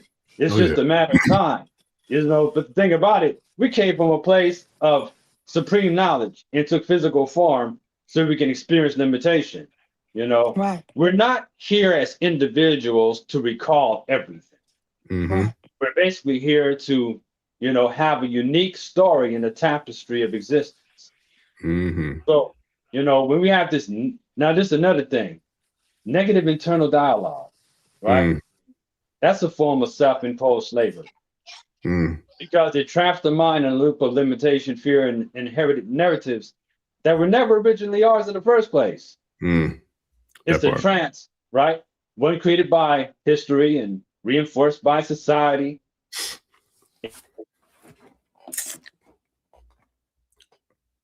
I call her, but basically it's internalized, you know, in various ways that cause us to be on autopilot and do things that we don't mean to do because of our core beliefs. So it's kind of like that psychological residue of that of those dehumanizing times that people have gone through. Now, whether or not we're born with a tabula rasa, right? That's one thing. But we're still dealing with people belief and other people's beliefs being passed down to us. And these are things in which we have to learn, and this is how our memory has to kick in. Now we have to also overcome fear, because a lot of us may remember, but we still have to overcome this fear that's causing us to not want to walk the apparent invisible bridge to liberation. When the people are told for centuries that they're inferior, dangerous, or unworthy, those messages don't just poof away like smoke. They sink into the subconscious and they shape an inner narrative. So, you know, this is that double consciousness. So the painful split between the true self and the self shaped by the gaze of an oppressive society. Over time, that gaze becomes internalized and it turns into self-doubt, hypervigilance, perfectionism, self-criticism, suspicion, where everybody around you is an agent, or, you know, oh, well, you're an agent because we don't agree. You see, stuff like that, you know? So we got this negative internal dialogue. Is not the authentic voice of the soul. It's the inherited voice of survival. And because we're constantly focused on this negative internal dialogue, like we mentioned earlier, we're constantly finding ourselves in a situation that reflects on how we feel about ourselves. That's why you got to turn it off. I want to, excuse me, and I want to double dutch in too and ask both of y'all a question in regards, because I know Wunam, it was several shows ago that you and I had that this came up, and then Baba, me and you talked about it, I want to say over the weekend, and I want to say even maybe briefly earlier today. But when it comes to, and I actually just had another conversation, I think yesterday about this, but when it comes to us as a people, right? And then, and I'm gonna even isolate it even more intentionally to narrowing it down to the healer space, right? And the community that we're all in the healer space. what do you feel like is the source of people who have this thing where they hate on other people, they they gossip about other people, they negatively talk about other people, and they do malicious bullshit to other people, that are all, saying, in the same space they're in. I don't care if we're talking about priests, priestesses, babas, iyas, whatever. It could be healers, reikis, whatever. But what is it that people have this thing that they don't like to see other people doing anything of positivity or anything of productivity or whatever you want to call it, and they have something negative or hateful that they want to project and they want to attack with, whether it's verbally, whether they sending shit, like whatever the case may be. What do y'all both feel like, and either one of y'all can take it whenever, but what do y'all feel like the root cause to that is? And then how can someone who has clearly, at least allegedly or hopefully, has been through some sorts of training, some sorts of inner work, or whatever the case may be, teaching, being a student to, a baba, yeah, whatever. How or why do people still have that kind of energy within them? And what can we do to combat that? Go ahead, Brother Ptah. We both I talked about it with both of y'all. All right, go ahead, Brother Ptah. I'm asking for the people. Okay. Basically, it's a survival mode turned inside out. Okay. It's flipped inside out, right? Now, the reason why we have these tender egos, big puffed up swollen egos, the ego is actually meant to protect you, okay, and protect your identity. But because we have been so ingrained with being in survival mode, the ego has become a reference that replaces our outlook of ourselves in the world. So we look at things from a traumatized, egoic point of view, okay, as a result of a defense mechanism that has gone awry. Because you're saying, listen, if somebody outdoes me, if somebody outshines me, somebody that looks like me outshines me, right, I'm not good enough. Remember, Frederick Douglass talked about that on the plantation, sometimes they'll have two different groups of slaves, or should I say blacks, who have been enslaved, right, fighting on who had the better slave master. Okay?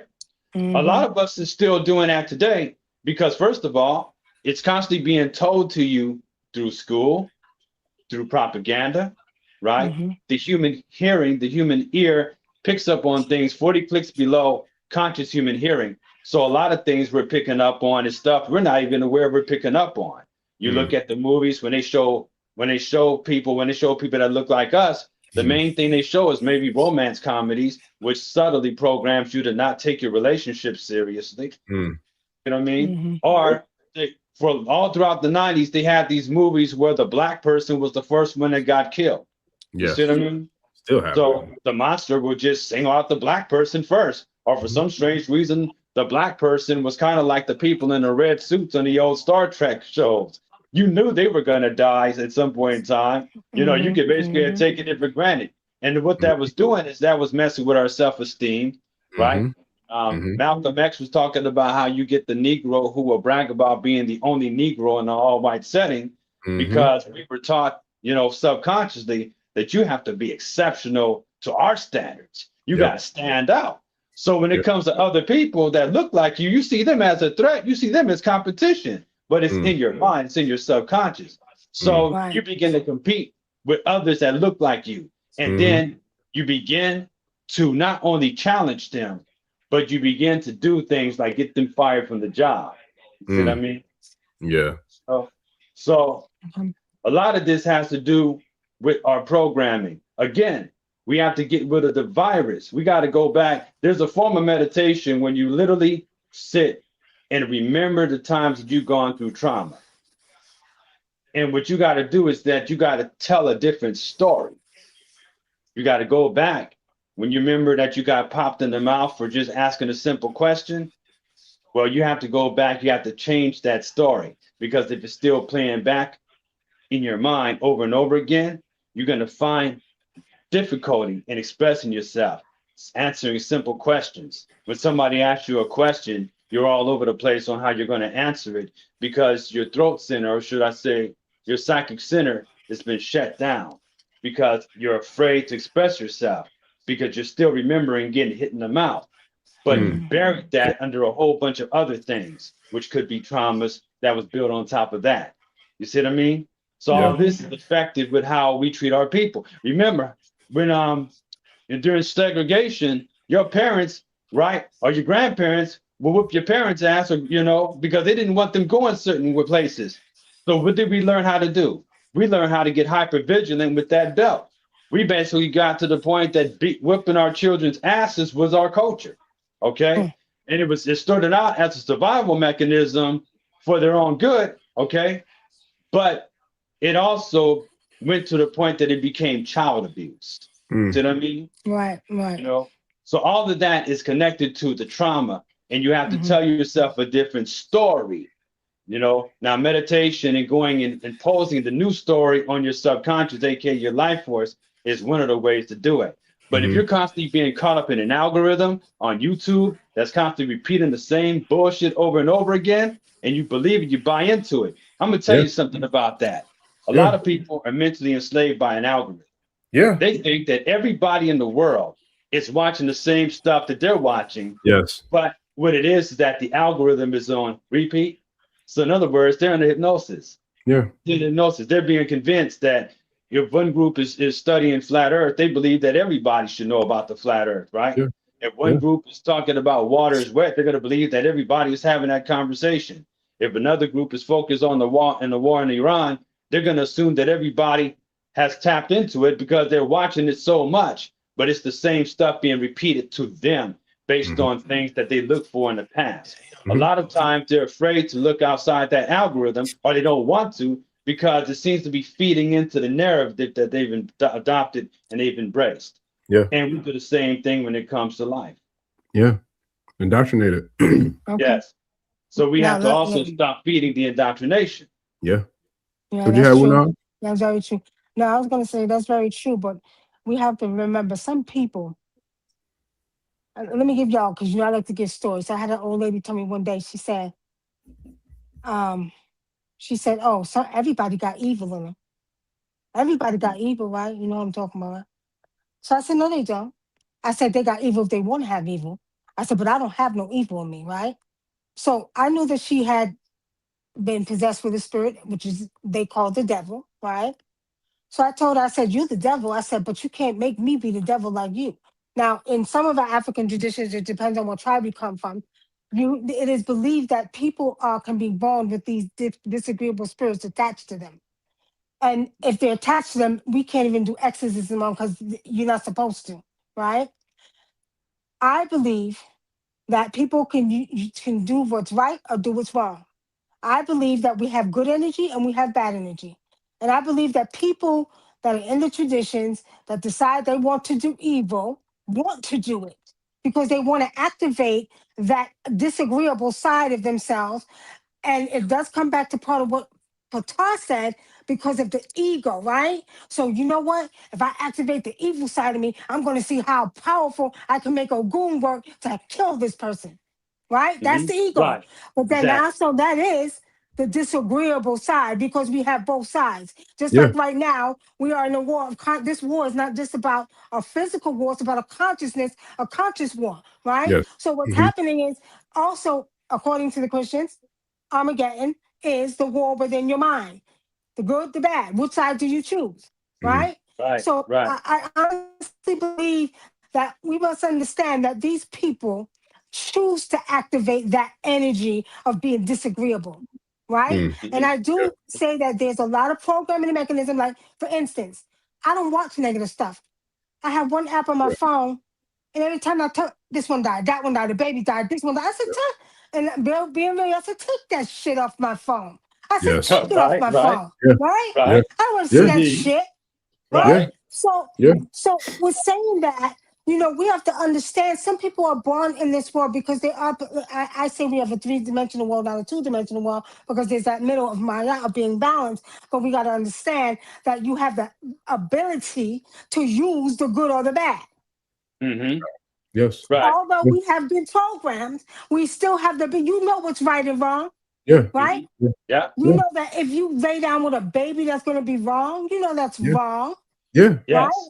Even Yes. as But a you child. choose to do it because you choose to use that disagreeable demon that you have on that side. Yes. Mhm. And Yeah. that's the Mhm. problem. Yeah. Because Even a as Yes. a lot of these child. people in the community, they want to, it's all again like Ptah's ego, but then also a little bit of brainwashing and program. But again, when you know who you are, you can activate that power not to do bad. I Yeah. don't want to see a child die, not even a white child. What would I look like? I want to Right. do that, Yeah. right? Mhm. Because But it goes back to your humanity and it goes back to your right, God self, whether you right. are agreeable with your God essence or you're disagreeable with your God essence. Like literally, Right. just like what you just said. And I've seen this with people, and I know I think one of y'all might have said it actually, but even like with elders, because and I forgot who it was. I don't know if it was one of y'all, but either way, it was like the comment was like, just because you got up in years, with your age doesn't mean that you're wise or that you're an elder. You know what I'm saying? Because I've seen people who I'm like, yo, you acting like this, you know what I'm saying? I'm like, I Hmm. should be able to look up to you, you know what I mean? But it's like those same things you were just talking about when those are at play, and it's like, wow, at this point, you should have already got that lesson learned, you know what I'm saying, and mastered that level of ego or whatever the case may be.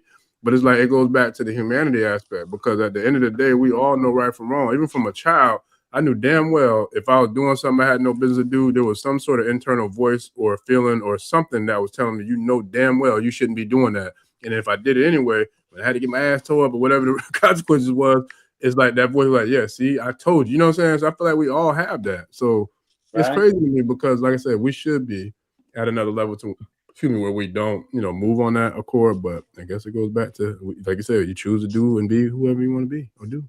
But Yes. what I like to say, some people will say, well, who says that's right? Who says that's wrong? Right? Think Mm-hmm. about it. Who says that's Yeah, right? Who says that's wrong? Who taught you that? Right? I've yeah. had people say that too. It's sort Mm-hmm. of like we park in a driveway and we drive on a parkway, right? Who Mhm. told it's just backwards, right? So some people may say, well, who says that's right? Who's right? So what determines you your soul? Your soul. You understand? Being the soul that it is, you were given the ability coming from the cosmos or coming from the sea Right. or wherever many tribes may say, has given a choice, right? Mhm. And it Mhm. comes back to what you said, Patal, coming back here to do it again and do it again and do it again, right?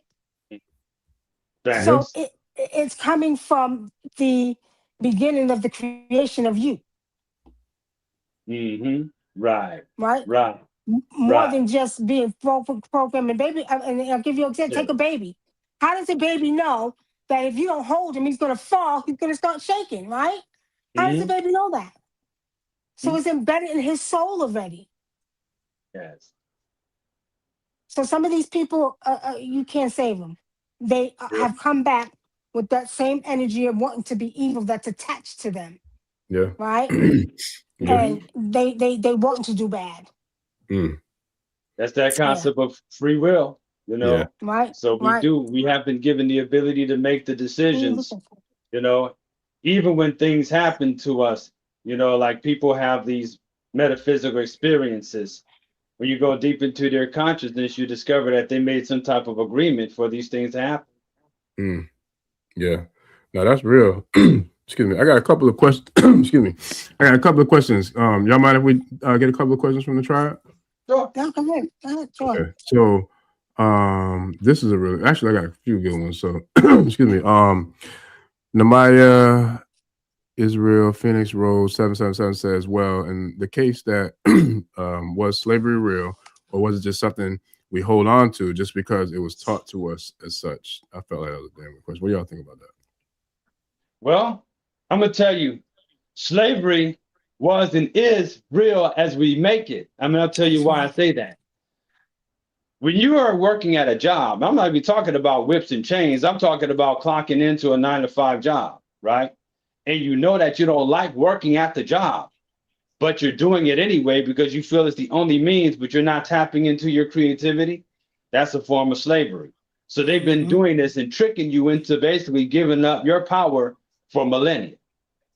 The idea of slavery happened because we were made to give up our power.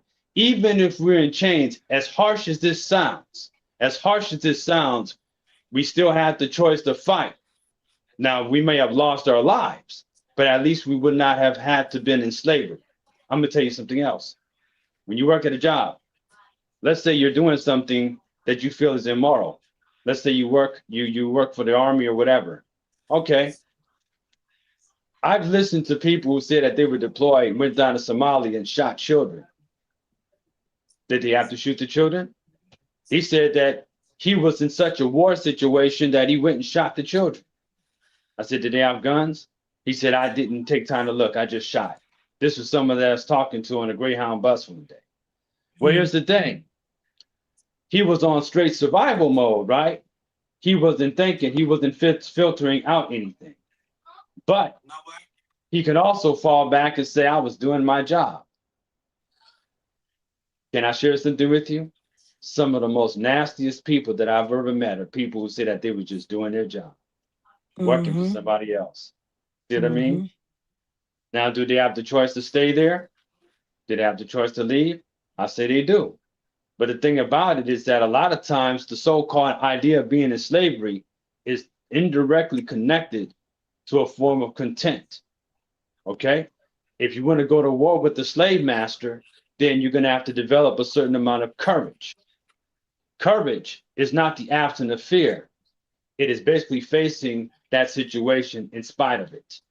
That's what courage is. The only way that you can break off a mental, physical, and spiritual slavery is by having courage.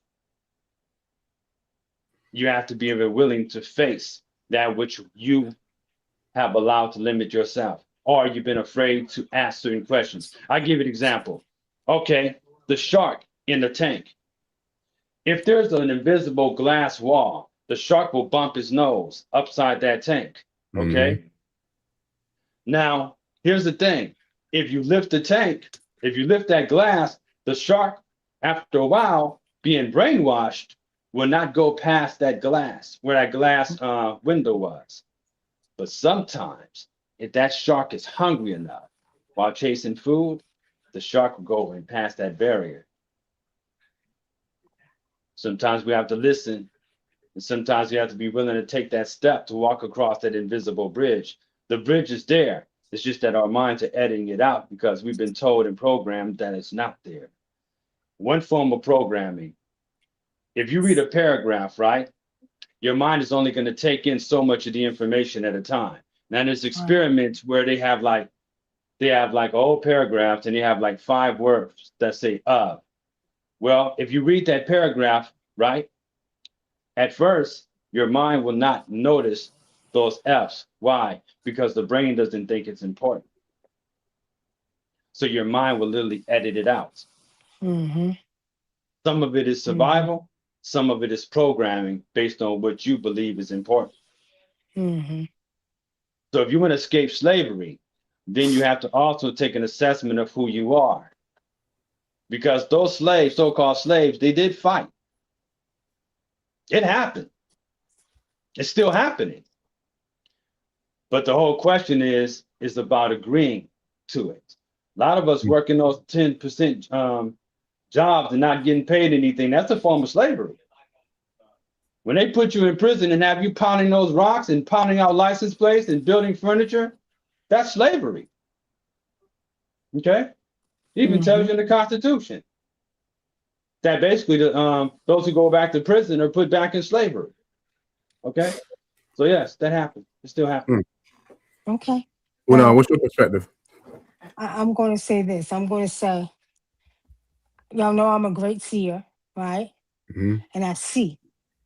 And what I noticed is when I moved to the South, well, not just moving to Georgia, but even when I was stationed in Fort Polk, Louisiana,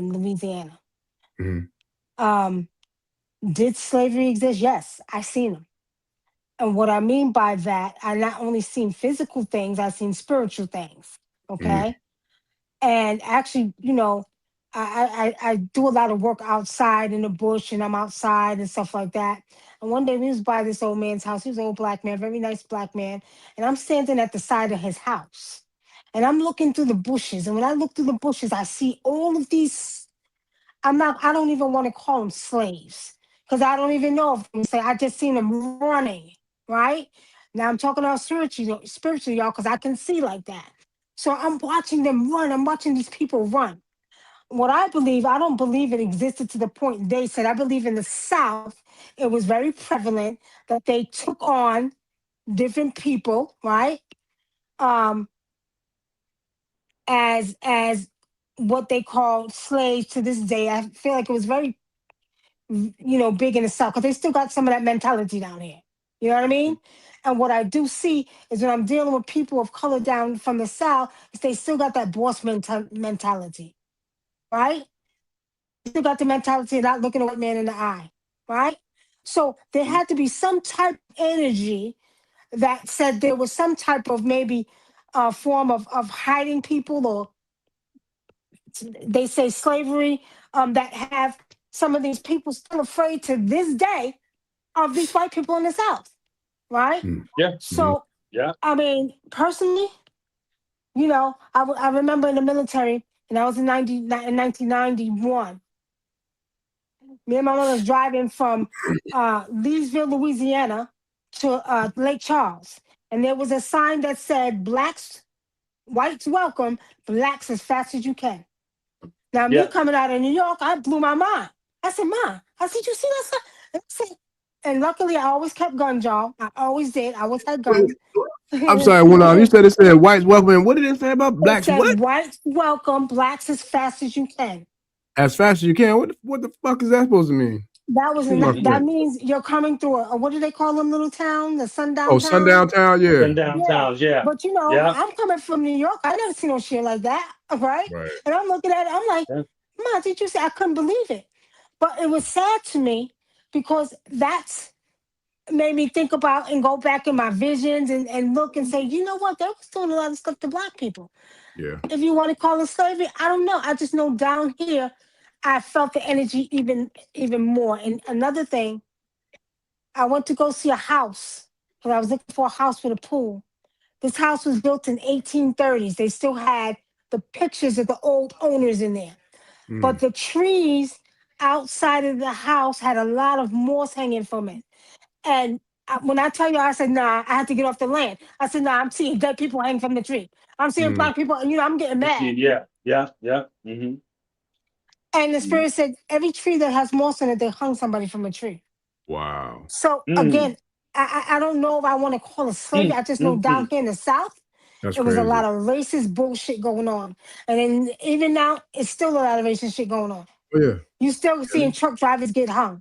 You still see these people with this mentality, that believe that slavery took place. I don't believe there was no slave ships. I don't believe that.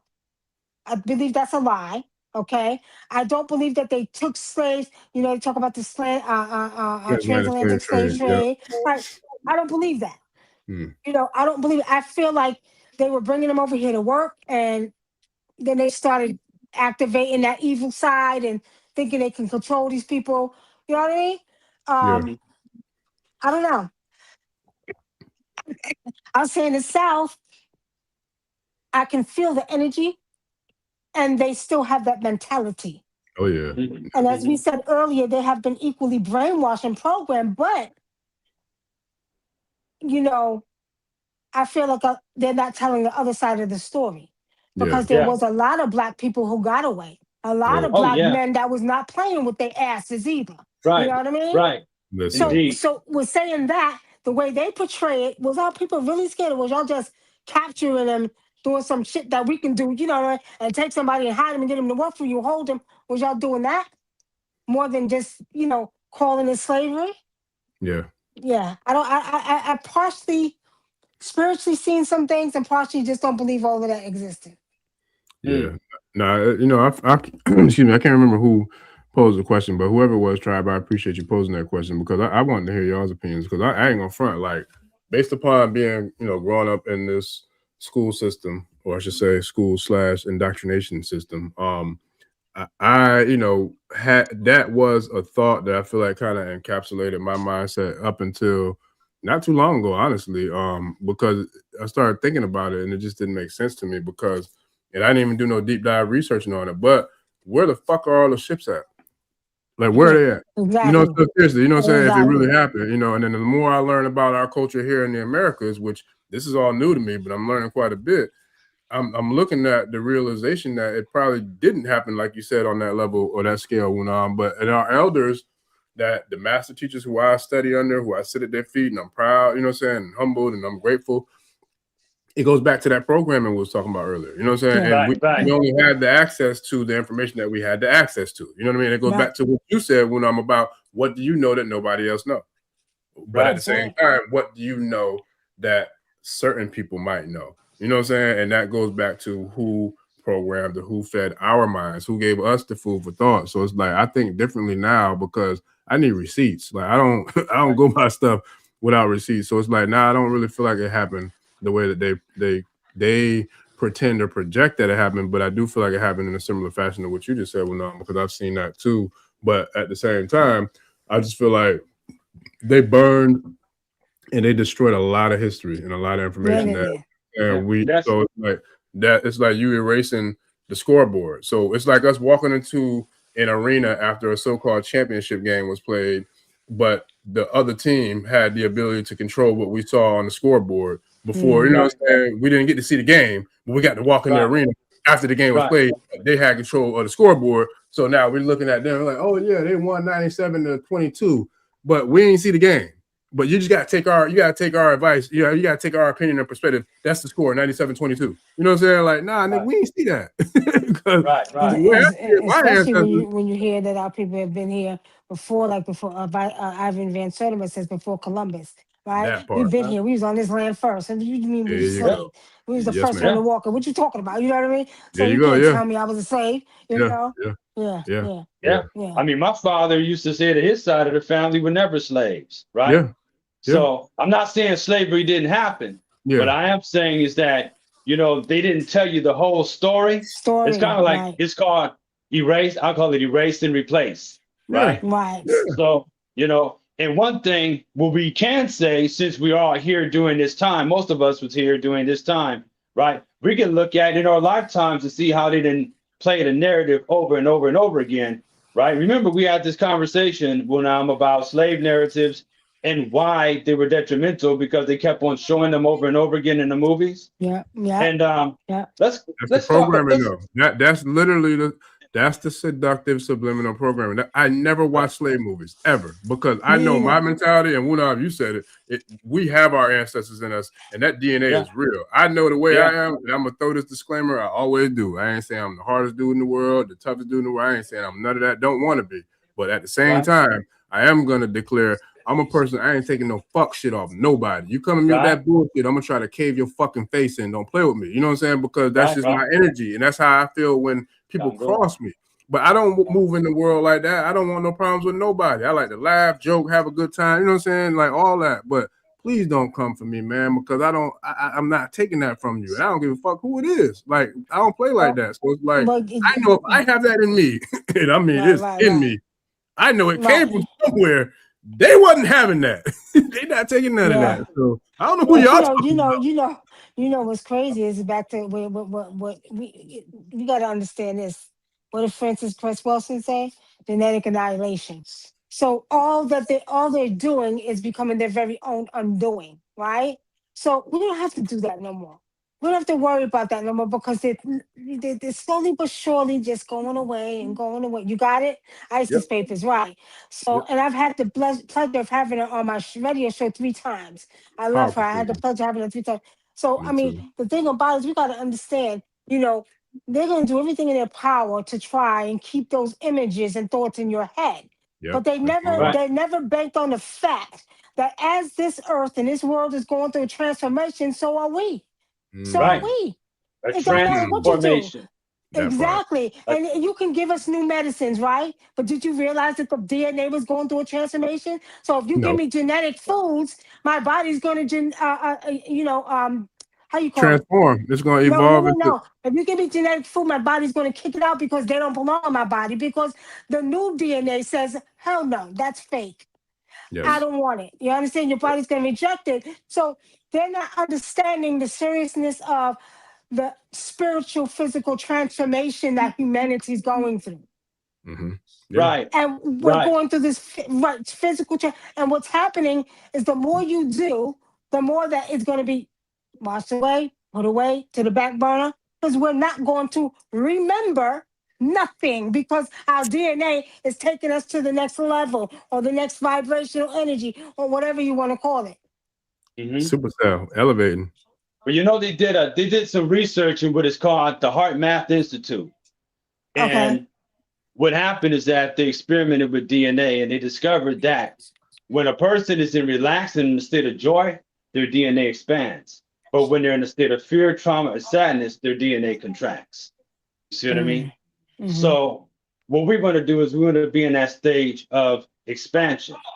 But this is why, you know, being careful with what you're taking into the media, you're kind of taking that in through your spirit. I'll give you an example.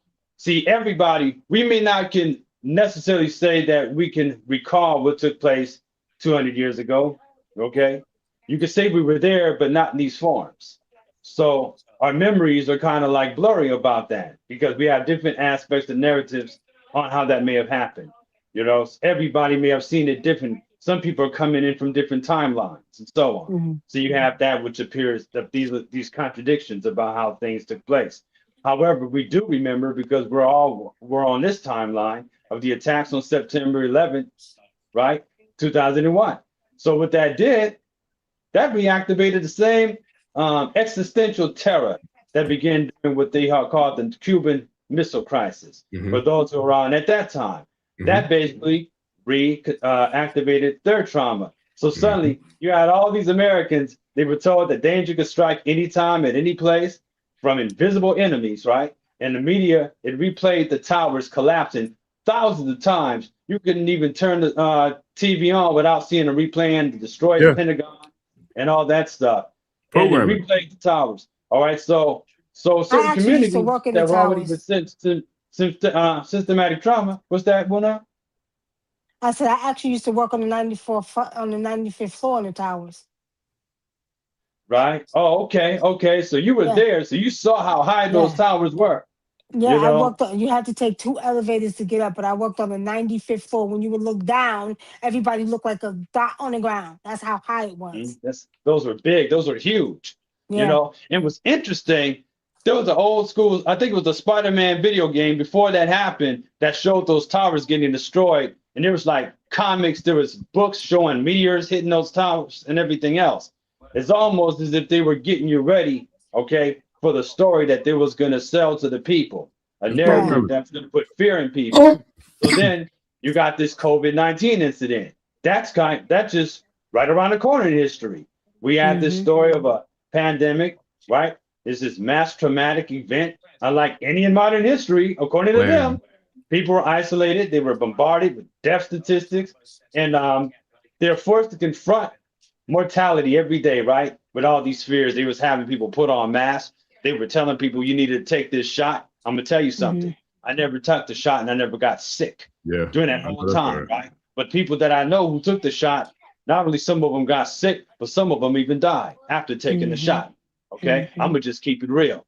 So for a lot of communities, that trauma was multiplied. You know, they talk about, because they keep constantly showing higher death rates and frontline exposures and economic vulnerability. You can't work, medical mistrust, you know, all this centuries of abuse, things that they were doing to people in the establishment. I have one sister that I know who had I think she had a stroke, right?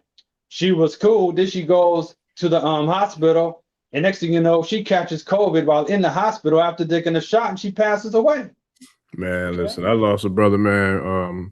Rising Power, the OG, man. I lost a brother the same way. This brother, I'm talking about, he like a goddamn, he was built like a running back, bro. Like, I'm talking about, I know for a fact there's no way he died from that. I know he didn't. You know what I'm saying? But he was in there by himself, and this was in the height of it. And, you know, they had him quarantined. They wasn't letting visitors and company and family and all that. So I feel like it was a murder. You know what I'm saying? They assassinated my dude. But because I just know for a fact there's no way he went out from that. I know it's not. You know what I'm saying? So, you know, that's all. It's the what do they call it? It's the depopulation agenda. That's what we're talking about now. The depopulation. And look at the fear that increases among the people. You see what I mean? So next time when they have another pandemic or pandemic, they're gonna have people scared. You see what I mean? And here's the thing: they get the scared people to police each other. Mm-hmm. See what I mean? So we have to also deal with the fact that, you know, you send your children to school, you may have taught them about one thing, but then they have to deal with peer pressure. Mm-hmm. Well, a lot of adults are still dealing with peer pressure. Yeah. So you have thought police. You get into a lot of these ATRs, you still have to deal with thought police. Spirits have showed you one thing, then somebody turn around and say, oh, no, that ain't true. It ain't happened like that because it didn't happen to them.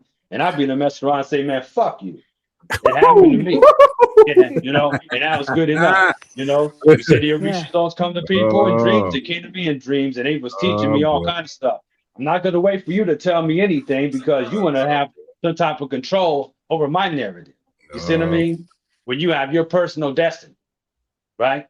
So you have a lot of things happening where they don't want you to be you, and they're against you being you. Yeah. You see what I mean? And that's all part of the game. You know, let's look at this. You know, when you stack all these events up that we talked about, right? Like nuclear fear. Remember in the 80s, everybody was scared that we was gonna have a nuclear war.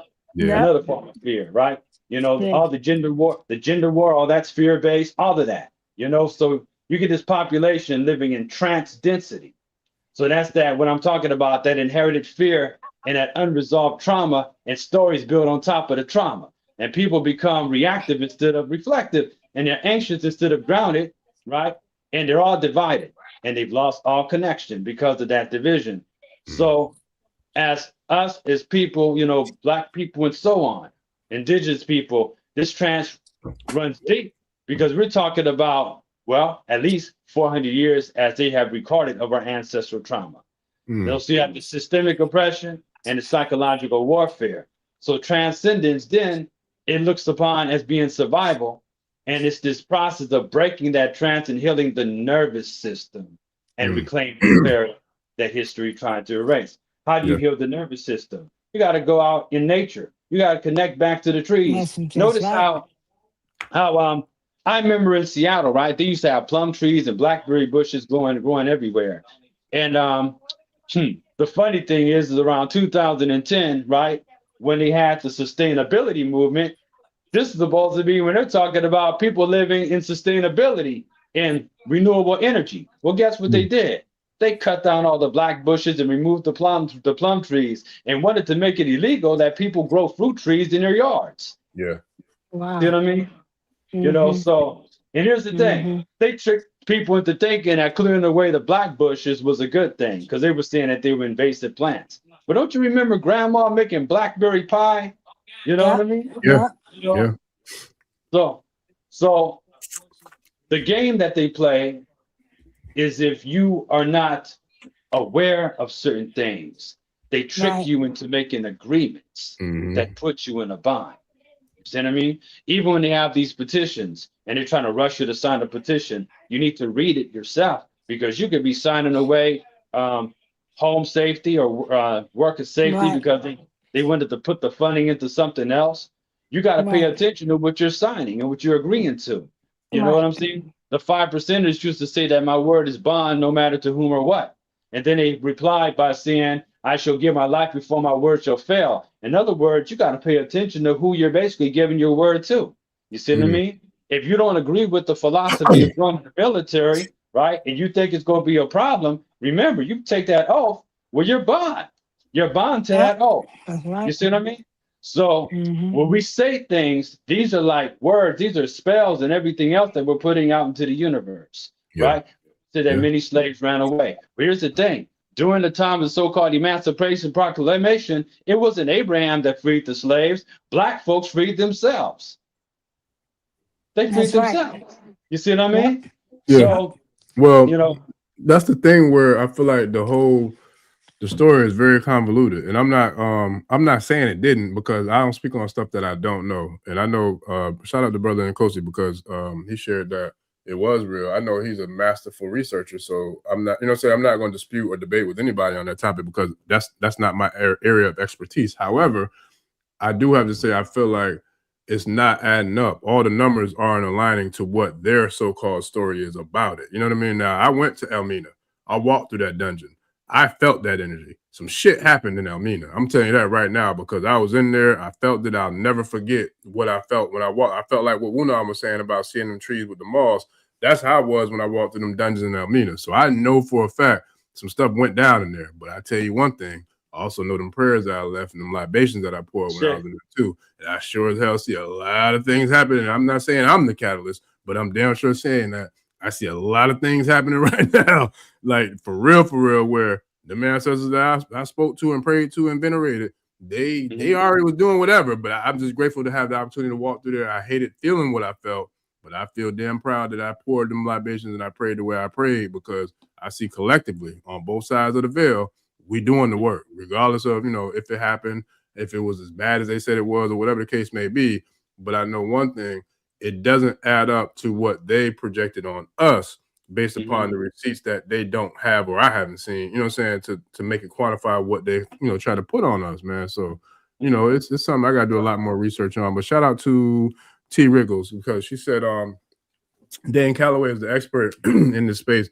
I'm not familiar with his work, but it's funny because I literally just got exposed to his work like maybe 2 days ago. So I'm gonna definitely look into him and see, just trying to study up and see and learn a lot more about it before I talk about it because that's not where I have an expertise at. But I heard him, James Holloway, he does talk about it. He talks a lot about the American Indians, which that's another thing I've noticed down here and the energy that I picked up when I was out down here in Georgia too. Because this used to be owned by the Creek and the Cherokee Indians. And they took a lot of their stuff too, which we do know the original Indians were Black American Indians. But yeah, he does get into a lot of, but I mean, my thing is, I don't just go by, again, I'm going to say this again, and people can say what they want to say, but I'm very, very highly spiritual. Yeah. And any information or most of the information I get is from me tapping in and going out and into nature and actually communing with some of these ancestors. Because it's very possible I do ancestral readings. I can commune with these people that been on this land at one time. Yeah. I know you can. Well, I was just talking about that's why I say I got a couple of different people I'm probably end up sending your way because I know what you did for me. So I know without a shadow of a doubt, like you do that. Yeah. So I was saying that, it's like we got to understand, at the end of the day, where do we go from here? And as we are going through transformation, so is this earth, so this, the trees, the species, everything's going through a transformation. And we gotta go with the energy, and we gotta stay close to our ancestors, and we gotta make sure that we can communicate with our ancestors so they can continue to guide our path on the next level that we're going to, which is no more oppression. But we'll get into that later. Go ahead. Yeah, no, that's real. Real quick, because I gotta get ready to get out of here so I can get me some food and something. I've been on this thing since 5 o'clock. But before we get out of here, though, if y'all open to taking some questions from the tribe and then giving a closing message before we get out of here. But Wunam, I meant to send this to you by text, but I forgot. But I actually just edited it while we were on this call. But I want to share something with you or with the whole tribe now. Well, I was gonna send it to you, but that happened. I think I saw it yesterday. What's today? Thursday. I think I saw it yesterday or Tuesday. But check this out real quick and let me know what you think about this because I've had several different encounters that I shared on the last couple podcasts that we had. But let me share this one with you real quick and see what you pick up from spirit. This happened right here where I'm at, not too far in Central Florida. So I'm gonna share this real quick. This never happens. Oh my gosh! Let me play it one more time. This never happens. Oh my gosh! What do you think about that? The Dolphins? Like the way it came, like right by it, because like mind you, I've had multiple times. The last time we did a show, it's not the last time, the time before, but I remember telling you like that was the time when I saw dolphins, I saw eagles, I saw all kinds of nature interactions and all that. Yeah, like I seen this with my own eyes, but mind you, I was driving. When I saw the dolphins, you know what I'm saying, and the eagles and all these different encounters with nature. So that was some random people. I don't know these people, but I do know that you and I spoke about how the water is changing. The water is looking beautiful. It's looking clean. It's looking, you know what I'm saying? Like we got water here, and we got beautiful water in Central Florida, but the way the water's looking now, it reminds me when I'm in like damn near like the Bahamas or the Turks or in the tropical, you know what I'm saying? Like down in the islands, like beautiful. And it's like, oh shit. So anywho, what do you think about, our water family, you know what I'm saying, showing up and showing out like this? Sea family, they're showing up and showing out because they're happy because they won the war. There was a war between man and the sea, right? There was a war. I Now, meant to send it to you, but I'm glad it happened this way. If you all watch Aquaman, they will show you that war that was taking place. If you all watch Black Panther #2, they will show you the war that was taking place between man and the sea. Now they're happy because they really won the war. Not only that, we got to remember that this, as well as we're going through transformation, so is the sea. Yes. So the sea is going through a transformation. The beings in our sea family is going through transformations, right? Yeah. You seen the dolphins freely just coming? Now, we know at one time, I've always communicated with dolphins. Well, first of all, my country of Cabo Verde was surrounded by nothing but water. So the story goes that we were half mermaid and half human, right? I'm not going to say mythology because I believe there's a lot of truth to that because my grandmother, when she died, she went back to the sea. She didn't go to the ancestral realm. She went back to the sea realm. Now, not only that, her feet were stuck together. Her legs was like mermaids. And they say if your legs are really cold, that means you're half mermaid. Okay, this is real stories. Now, I'm just going to say this. They have to understand everything on this planet, excuse me, even the other planets are going through a transformation. So everything's changing. So these beings are also spiritually awake. Yeah. Yes. What happened? Mr. Nikki? I think it she froze up. Yeah, it froze up. I'm gonna take her out and put it back on because it's crazy how the technology want to do that now. You know what I'm saying? We're getting into the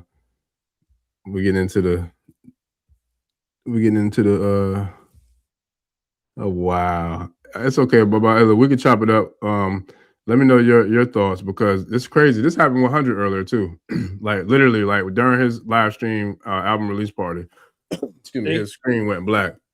But we know what it is. So anywho, what you got, Baba? She'll be back in because I was gonna say we so badass, we just shutting technology down at this point. That's what happens. So that's what happens when you're messing with the gods. For real. Yeah. But yeah, to me, the dolphin represents something very spiritual because dolphins, they've always been identified with evolved beings. Facts. There are those who say that the Nomo are connected to the dolphins. Yep.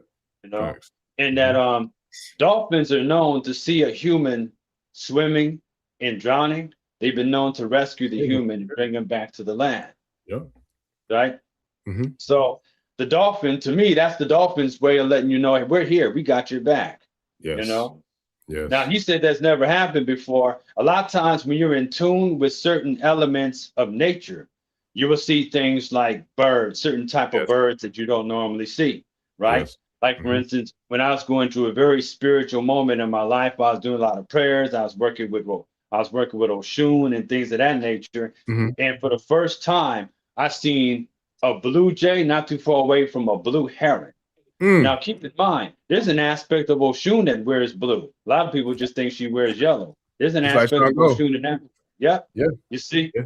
So, so I tapped into something, and the way the deity was communicating back to me was with these birds that I never seen. And I noticed that every time I had worked with Oshun, there was a time when I see a blue heron. Now, the heron is connected to the Benu bird in ancient Kemet. I did not know that. I know now. Yeah. That's what that's what the heron started out as. That was the Benu. The Benu became the phoenix. Then the phoenix is the heart of Ra. Right? According to Kemetic tradition. Yes, sir. So when we're seeing animals and we're seeing different beings, always we want to learn, okay, what is that energy or what is that animal connected to? Yes. You see, if someone is deeply devoted to Mami Wata and they see a dolphin, swim out to the surface and dive back into the ocean, and they've never seen that before, chances are that's Mami Wata communicating with them. Or Yemaya or Yemoja. You see? So a lot of times when you make an offering, when you go by the water, you may leave something there and turn around and don't look back. Yeah. Especially if you're going to make an offering to Olokun. One thing I noticed is that I kept on running into the idea that like Olokun and Mami Wata, they like to have offerings like Fanta. For some reason, they like Fanta. You know, Wow, orange That's the Fanta. first time I heard that. Yeah, I never heard yeah, that me either. too. Yeah, I heard it twice. My Baba taught me to give my Olokun Fanta. You know, and then Oh, later on, okay. I heard that you could appease water spirits with Fanta. I don't know what they like about carbonated orange, but it seems like it works. You know, but a lot of times when I go to the waters, I might take 7 fruits and make an offering and leave it there. Yeah. Or And either that's what we usually do. Yeah. Yeah. We You give a see? lot of foods to yeah. But Yeah. you know what I do know is that dolphin. And by the way, my phone it just cut off and it wouldn't let me back on. Y'all know that, right? Look, trust me. Look, I done been through that so many times. I told Baba, I said, look, I'm not surprised. I said, we're gonna go ahead and keep because like we know what it Yeah, is. it cut me We off, know so I what it came is. back on. Yep. But you know that dolphins can shapeshift into mermaids. Yes. Yep. Yep. And they're doing it again. Wow. Brother Nkosi said that dolphins are our relatives and they communicate with us. Yes, they do. Yeah, absolutely. Yeah, Wunam went into that heavy. That's why I'm saying like it's crazy because I saw it. It was at least a day or two ago, and I meant to actually text it to her. I meant to send it to her because as soon as I saw it, she was the first person I thought of. Like, yo, I need to send this to her so she can kind of give me what I'm hoping she could give us if they don't start playing with the technology. But but now I feel like it was divine time how it happened. On the stream where it came to me like, yo, ask her about it so the whole tribe could see it and hear her feedback or perspective on it. But you know how they do, man. But I really hope she can come back on and finish with us because I want to hear her perspective on it. But yeah, I agree with Nkosi, and it is real because I got some footage of dolphins, several different videos I have with them coming, but some of them I was like either in buildings, like in restaurants, or one of them I was like at a river passageway, which is nuts. I was telling her I actually seen a dolphin in the river before down here, which that's not common, you know what I'm saying? Because they normally are in the bay, in the ocean, the seawater, the salt water. But I seen one in the river portion of our waters, and it blew my mind. Like, yo, that's crazy. And I got it somewhere on film. I gotta find it. But that's why I wanted to share that because the download just came to me, while we were on this call to put it on the screen or what have you. But yeah, that's a real thing. Dolphins are extremely intelligent. And matter of fact, if you want to go back, can you go back to what you were sharing about them being connected to the Nomos and us, them being family with us? Okay, so I saw what the brother Nkosi mentioned about the dolphins being family, and I agree. They identify with the ancestors. Now there are reports about the Nomo being, representing or represented by the dolphins, right? Well, here's the thing too, is that there's a story about a fish, right? He was Nomo Anagono. And it said that this fish, right, would allow his body to be eaten by humans and then thrown back into the sea as a sacrifice, where 3 days later he'd be resurrected. Sounds familiar? Yeah. And keep in mind, one of the stories, somebody mentioned about the Bible, being a book that basically reinforced slavery. My thing about that is that a lot of the stories in that Bible is something that they took from previous sources and they kind of like congealed it into their own text. We never would have believed that the divine was some real racist goblin on top of a mountain who basically got everybody studying and worshiping some racist history text as a book of religion. But unfortunately, that's what happened. Now, the story of Jesus, was interesting. There's an aspect of Jesus where he's symbolized as a fish. Yep. Right? It's called ichthys. And again, the fish is sacrificed, right? And resurrected 3 days later. In Native American culture, there's the story of the salmon. They say that certain Native American ethnicity, and I can't recall, forgive me, but they believe that when the salmon come back and we catch the salmon and eat the salmon, we throw the bones back into the water and they're resurrected 3 days later. They got this in their story.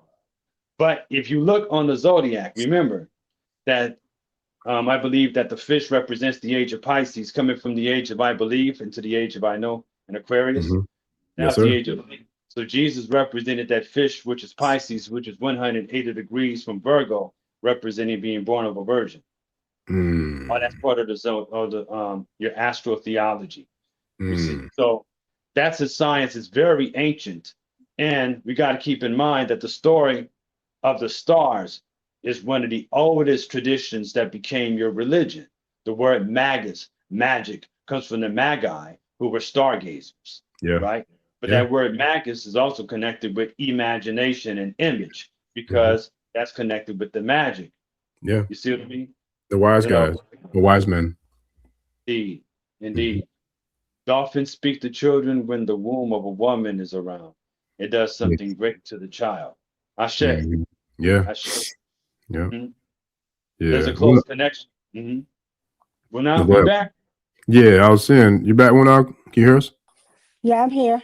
Okay. Yeah. So look, we were just chopping it up because I was trying, like I was telling about Ptah and the trial, like I wanted to, I meant to send that to you the day that I saw it, but I just, doing whatever, working and all that. But so it I'm came gonna to say me. y'all ain't seen nothing yet. Well, listen, but that's why I wanted to share it to you, so you can share, what you picked up from it, what you thought about it. But I know everybody's so busy paying attention to the activity on the land and in the cosmos up there, they ain't paying attention to what's going on in the sea. And there's many cities under the sea. I'll be done with my book soon, and I'll be talking about it. But there's a lot of activity in that sea, and there's a lot of energy that's coming through the sea from the cosmos. So, Dolphins happy, everybody's happy. There's a war that was won under that sea. I'm gonna leave it at that. There was a war that was won in that sea. And I was saying before I politely got cut off that the actual the dolphins are able to shapeshift into mermaids and merwomen. Right. That's why they cut us off, because you were saying some real stuff that, you know what I'm saying? Right. But you can't stop it. Like, it is what it is. Like, so whatever. Yeah, you was about to get too deep for them. But even the story of the mermaid, like especially in my Mami Wata, there's a story about how they would come and find of someone who was chosen. And they'd take this person into the waters, educate them about deeper truths, and then bring them back. You find this story not just in Africa, but also among the Polynesians and even in the Philippines. That same story. You see, So Ptah also mentioned about having been adopted by beings from another realm and then being given knowledge, and he comes back and all this knowledge is being downloaded into his mind. So when he wakes up, he has inventions on his mind, right? So a lot of times when we tap into something beyond this realm, we give ourselves permission to receive. We got to make the agreement to receive. Right. And that's it, because we've also have been made to close our hearts down. So we do not receive, nor do we send out. So a lot of us have open minds and closed hearts. And it prevents us from being able to manifest the things that we need to manifest, because the energy that emanates from the heart goes further and is actually more powerful than the energy that emanates from the brain. Facts. Yeah, that's real.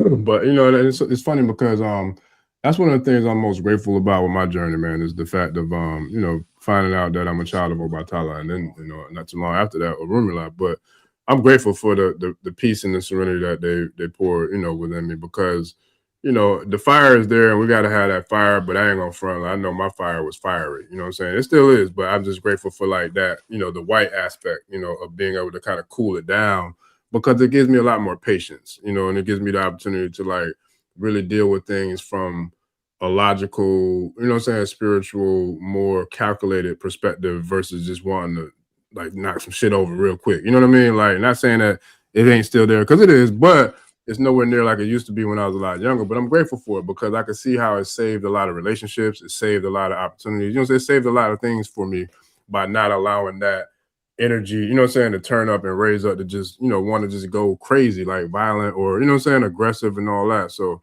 and I feel like that's all about like what Wunam was saying earlier about how our DNA is upgrading and activating and elevating, all to a higher level. We are tuning to the, to the frequency of the universe and the cosmos and the planet. You know what I mean? It's like, I'm grateful for it, because, you hit it heavy when you said you can have all the knowledge in the world, but if you got a closed heart, like, what is that doing? There's a disconnect.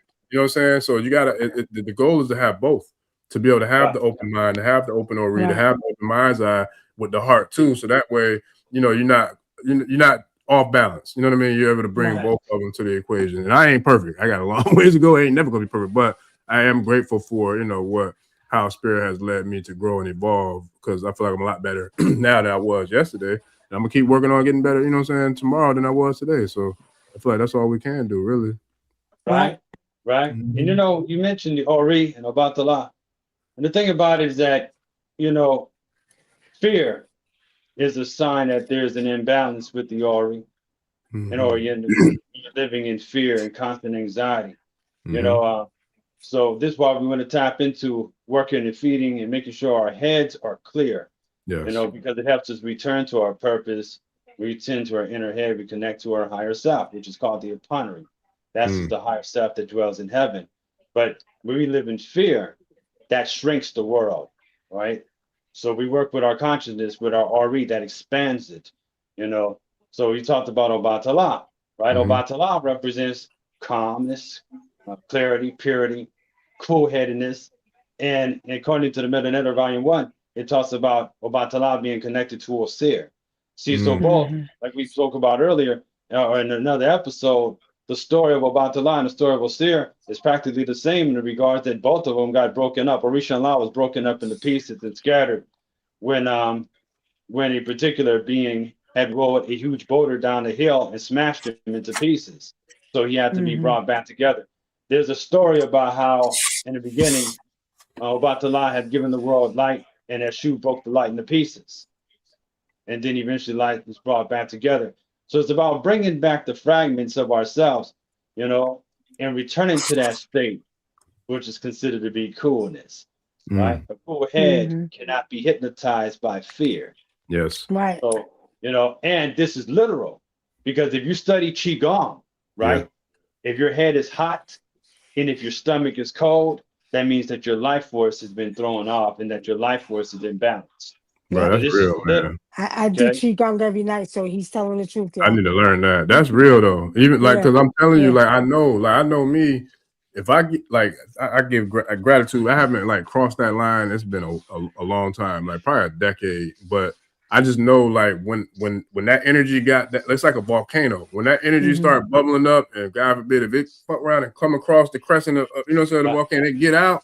Oh my God, I don't even like it. I swear to God, I don't even like it, because that shit is crazy. It's ugly. It's catastrophic. It's destructive. I don't want nothing to do with that, like for real, because it's not easy to pull that back in. You know what I'm saying? It takes a long time to even get to a sense of normalcy. You know what I'm saying? Because that's just how like rageful it would be. So it's like, I'm grateful, like, you know, to not like deal with that energy like that no more. But it took, you know, being willing to go through that process of learning, you know what I'm saying, to really tap into just being at peace, you know. And you know, every battle doesn't have to be fought. The best war is the best victory in war is a war not fought. And I believe that. That's real. And that's keeping a cool head, right? And this is the thing. And this is why we want to learn about who we are. Yes. Because then we'll make the agreements that will keep us out of those circumstances. Yes. Right. You see, a lot of us will pay attention and we won't sign anything and ignore the fine print that gets us into these situations in the first place. Yeah. You know? So modern media is designed to activate adrenaline. Yep. Okay. Facts. And it also is to make you hypervigilant. I'm talking about not just modern media, I'm talking about social media and everything else. It creates outrage and is used to spread panic. So basically they're going to mess with your aura. So you gotta remember that's a game that they're playing, so that you don't fall into the fear and make agreements that will take you out of alignment. You know, so the fear keeps the people, well, clicking and watching and everything else. But when you step back from pockets aligned with money too. Yeah. Indeed. They get you to spend your money. Oh, you better buy all this. You know, you better buy yourself an underground bunker, because we about to have World War III pretty soon. You better get prepared. You see, they make money off of fear. Yeah. Oh yeah. Make money off of fear. So, Yeah. You know, so we in the trance. Yeah. And no, I was saying the thing about it. The thing about it is, and I'm pretty sure we've all said something similar to this effect, if not the same as that thing before on this channel and a lot of other places. But at the end of the day, there is no death for us. We are immortal, infinite beings. We are spiritual beings having a human experience. So the worst thing that could absolutely freaking fucking happen to us is the body will be transpired. You know what I'm saying? It'll expire, and then we will transform and elevate right back to that same universal source that we came from. You know what I'm saying? So there ain't no end for us. You know, the ancestors show us that. So it's like It's from birth to death and death to life. thank you. Right. Thank you, Wunam. That's You right. know, that's it. That's it. The whole idea is remembering, tapping Right. into the divine nature of our moon, the DNA, you Yes. know, and remembering, because our ancestors, you know, we look at didn't survive slavery, colonialism, genocide, displacement, war, famine, and systemic oppression, and we're still here, Yeah. and we're healthy. Okay, physically, we can still push mountains. We still have the ability to influence the world with our Yes. thoughts. Right. So Right. that means that the only way you can be defeated is if you accept defeat. Exactly. Yeah. So fear tells you that you're fragile, but your ancestral memory, it tells you that you was forged by fire. And according to alchemy teachings, nature through fire, nature is renewed whole. You know. So we allow ourselves to be forged by the fires of circumstances so we can become stronger. And at the same time, we give ourselves a story that shows that we were Haru, had Haru, and that we ever overcome. Mm. Fear isolates, but connection heals, because remember, healing is bringing back the pieces back into oneness. Heal means to make whole. So, you know, and that, you know, so we go to the cosmology of our ancestors, right? Now, community consciousness teaches that no one heals alone. There's a story. What's that story? They repeated it in that Black Panther movie. It was a phrase that they say that when a child feels unloved, he will burn it down to feel its warmth. When a child Yes. feels unloved by the Yeah. village, he will Yeah. burn the village down to feel its warmth. You Yeah. see? Yeah. I'm talking about Killmonger. I remember that part. Yeah. Correct, correct.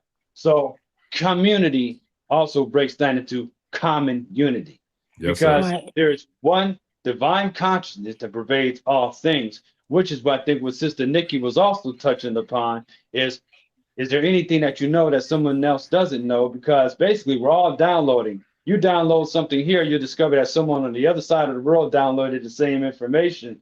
A lot of times people be thinking that someone plagiarized them. No, Yeah. you're on the same frequency and you downloaded that information at the same time. Because Yes. an idea, well, the Greeks got their knowledge from the Cometians. Ideas, as Plato talks about, seen as spirits, where you basically channel and become the vessel for an idea, and you manifest and you bring it into fruition. And that's part of the reason what we're here to do. That's part of our alchemy, to spiritualize matter. Yes. So fear is an imagination that's been misused, and it protects catastrophe into the future. A lot of us is so scared of a possible future that can go wrong. We believe that we can be annihilated because we've been lied to and we've accepted the lie. But if you have not accepted a lie, someone mentioned about the soul being immortal. That is correct. You cannot be destroyed, and you're in past, present, and future, all at the same time. And you bring Yes, it all together into the present, and therefore you have received the gift of life. So Yes, sir. truth brings us back to the present moment. You have power, clarity, you know, options, you have breath. And me, you know, I remember Baba Haru used to answer people who asked him this: what exactly is your religion? He'd be like, sit down for a minute. I want you to do what I do. Take a deep breath. And then the other brother would take a deep breath and he'd say, you have just joined my religion. I love it actually. That's dope. Yeah. Yeah, I like that. I like that too. Yeah. Look, I love it. I share that all the time too, because I feel like there's no, this is how I always say it. There's no difference between my child of godness and your child of godness. You know what I'm saying? There's nothing that'll ever make me better than anybody else. And ain't damn sure ain't nothing that's gonna make nobody else better than me, because we are all a child of the creator. You know what I'm saying? My child of godness is the same child of godness as your child of godness. So anything I could do, you could do. And anything I see, Baba, you do, I you know what I'm saying, I could do. Like, I might not be able to do it the same way, capacity or level, but I feel like I could do it. Like the first time we interviewed you, bro, it's so funny because we talked about this, but I'm sitting there laughing and smiling because I'm like, yo, this is everything I fucking read about. And you know what I'm saying? Studied all these years. And this dude is literally just free, like he just spitting it out, like pouring it out right here. It was crazy because to this day, I still don't remember being like, yo, I've never seen anything like this before from somebody, you know what I'm saying, in an interview. And that's saying something, bro, because, you know, I humbly say I've been blessed to, you know, interview some very powerful minds, but that transmission, I know for a fact, I don't know if you've ever been to Kemet or not, but you can't tell me no goddamn different. You were literally speaking everything that's on them walls in or out of Kemet. You were speaking it on that show. I'm like, yo, this is crazy to me. You know what I'm saying? Because you just don't, you can't transmit information like that if it's not within you. So that to me was literally the activation of the DNA that's within all of us, our DNA code. So it's like, it's a powerful thing, man. And I know I'm grateful for being able to see, you know what I'm saying, like greatness and just like to see things happen and to be able to appreciate it. And it was like, it's just, you know, I appreciate, you know, all of this. I appreciate y'all. I appreciate the tribe, but this has been amazing, man, for real. Like, it's a powerful time. That's why he is who he is, Khepra Ptah. Yes, sir. Right? Big sister Wunam. Yeah, Same for you, Wunam. Shit. Well, you know, I never told you my Kemetic name. My Kemetic name, I was named by Baba Harry. Remember, Khepra Ptah is it's yes. I was named Hepsetchet, so I'm Queen Hepsetchet. Yeah. Yeah, that's who he crowned me as Queen Hepsetchet. And it's crazy because I was watching again, of course, the History Channel, and they showed her tomb. And when they showed her tomb, they said it was buried, but they never opened it. But when I tell y'all, Spirit showed me, no, they said they couldn't find the body. Spirit showed me that under the tomb was the body, and it was covered with resin. They were covered with frankincense and myrrh. That's why they could not find the body. The bodies of her and her husband. Yeah, it was interesting. So yeah, you know, tapping into that energy. Ptah, yeah, he's the one. He's the one who taught me how to do a Najarak Amin Ra, right? He taught me a lot about the Kemetic sciences. I love it though. Yeah, so you're not lying. He literally speaks what you see on the walls. Yeah. Yeah, I'm telling you. Like, yeah, it's a real thing, man. Like, for real. Well, I tell you what, I'm gonna go ahead and tap out. But y'all want to leave the tribe with anything before we got here? And look, I want to share that dolphin video one more time because they love that. Like, and they was like, yo, that was dope. So if y'all got anything for the tribe before we got here, I'm with it. I got two things I wrote that I'm going to share with the tribe. Okay. Ending the trance of oppression. Okay. Oppression often works through fear, misinformation, and loss of cultural memory. Awakening happens when people reconnect with heritage, ancestors, and community. Remembering identity and history helps break the psychological trance of domination. And the last thing, preparing for the new world.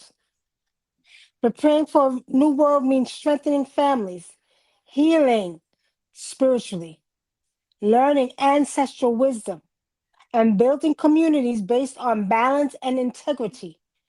It is about becoming the kind of people who can create a healthier future. And I close with that message. That's crazy because one of the tribe members said something very similar. Together, we must build our community. You are building a community. Those of us who are partisan will gain strength. That's what's up. Divine alignment, man. Right. Bye-bye. You got anything? Yes, I have one thing, and that is, what exactly are we remembering? We're remembering our original state. In the Yoruba tradition, there's the self that resides in heaven called the eponemy. For those who are into Vedic tradition, it's called Paramatman, which is connected to Parabrahman. And here's the secret. The secret is that you're still in the spirit world. You never left the spirit world. Ashe. Ashe. That's right. Ashe. Ashe. Well, I'm gonna leave with one quick one, and this ain't my original one, but the energy is on me, so I'm gonna use it. It comes from a very powerful source. I believe, if I'm not mistaken, this was found in the entrance to King Tut and Kemet. So it's know thyself. A person, excuse me, a person who knows not and knows not that they know not is foolish. Disregard them. A person who knows not and knows that they know not is simple. Teach them. A person who knows not and believes that they know is dangerous.